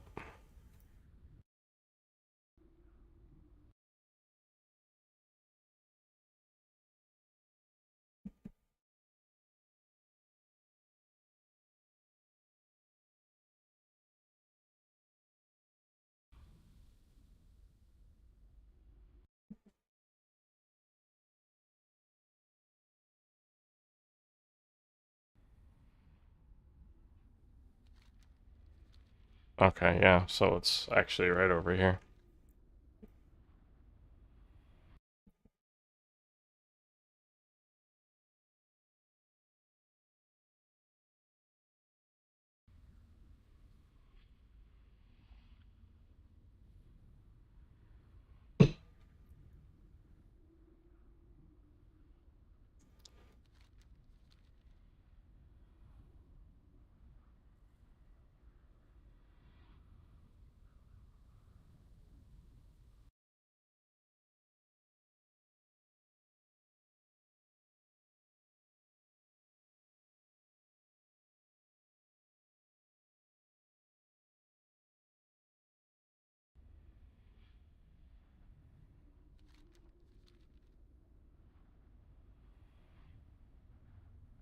There it is.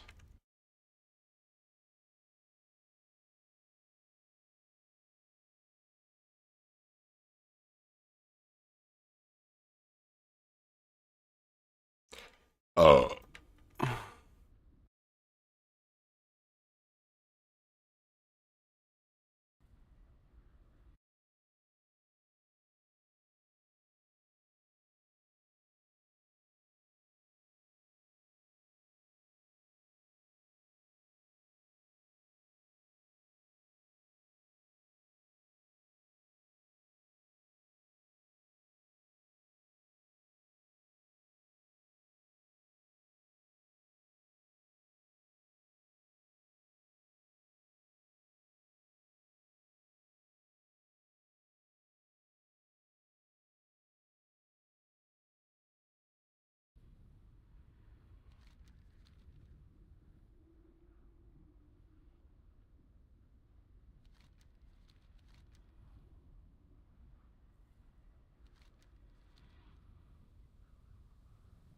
I kind of wish there was a way to even out faction numbers, because there's like 200 more, almost 200 more alliance than there are horde on my server, and I don't think I can even control that. Maybe I can, I don't know.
Anyway, we're still over here.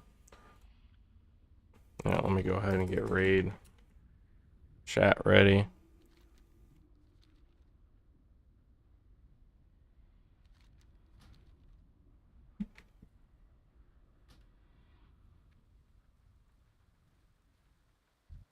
Oh yeah, they're still over here.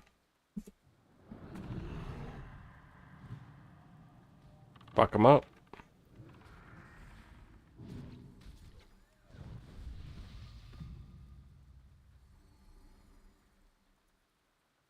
No, I just need to find these giants.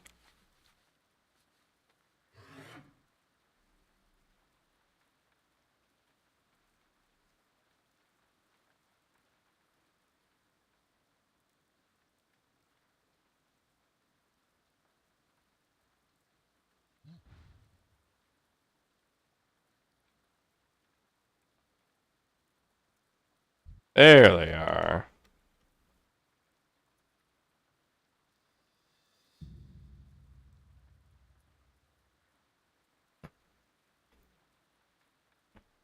I kind of want to do this myself. So, with them in the area, though, they'll kill any alliance that's nearby. They'll find them eventually.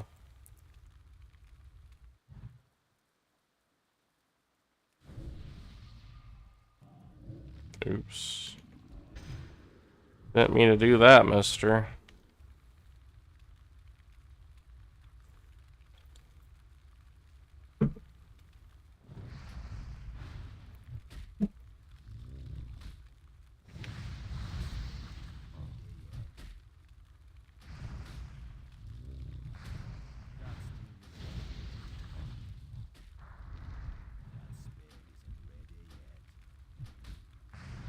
Those crits help a lot. Oh, gotta kill 7 of them? Oh my goodness.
Oh, did I get ganked? I don't count that.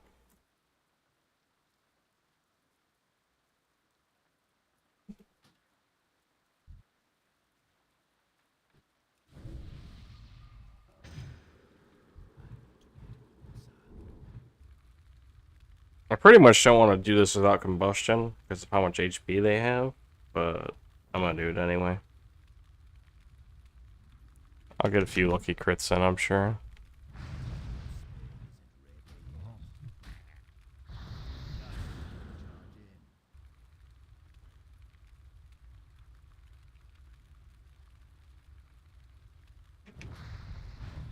Oh, speak of the devil.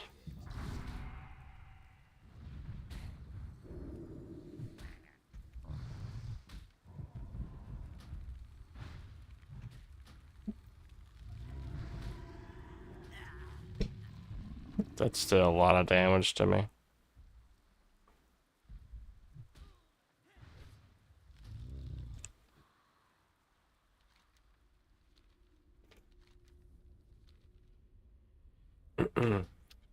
You know what? I'm just gonna bring them all back.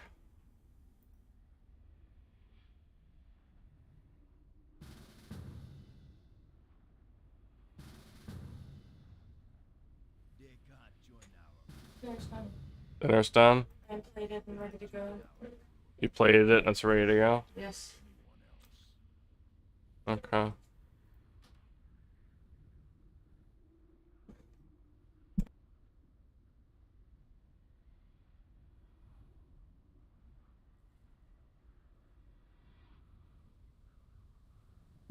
Do you want me to set up the table? Or are you just gonna sit here? Set the table.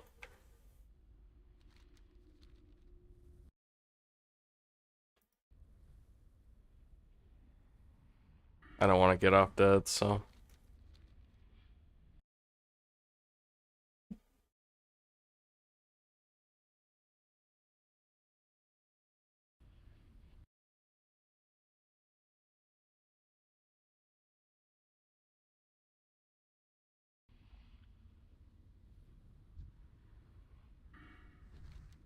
Apparently there's a lot of alliance over here, because all my little 60s got killed by something.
So basically my plan is, for endgame, for vanilla, really any version, is to do all the raids, all the endgame raids. And then raid each capital city.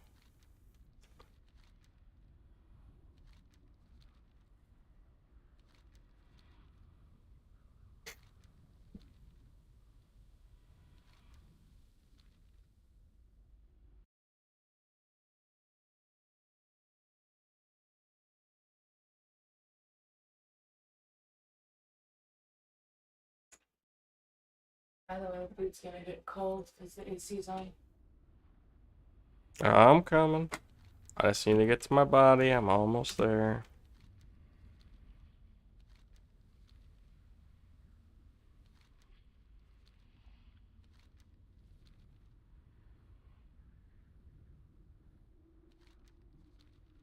It actually hurt with how cold it is in here. And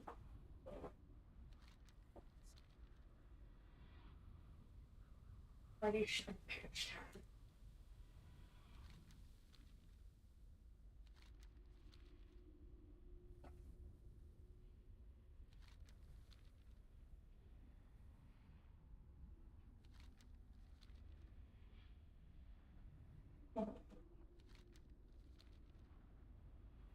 It's like me putting clothes on, is that what you're trying to say?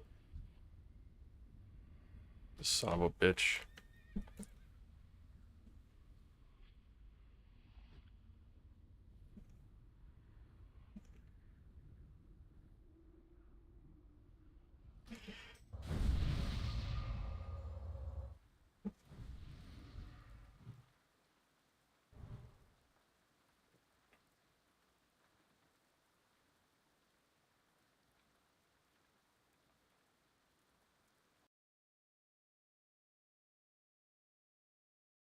Alright, I'm getting off. Probably for the day. So, oodles.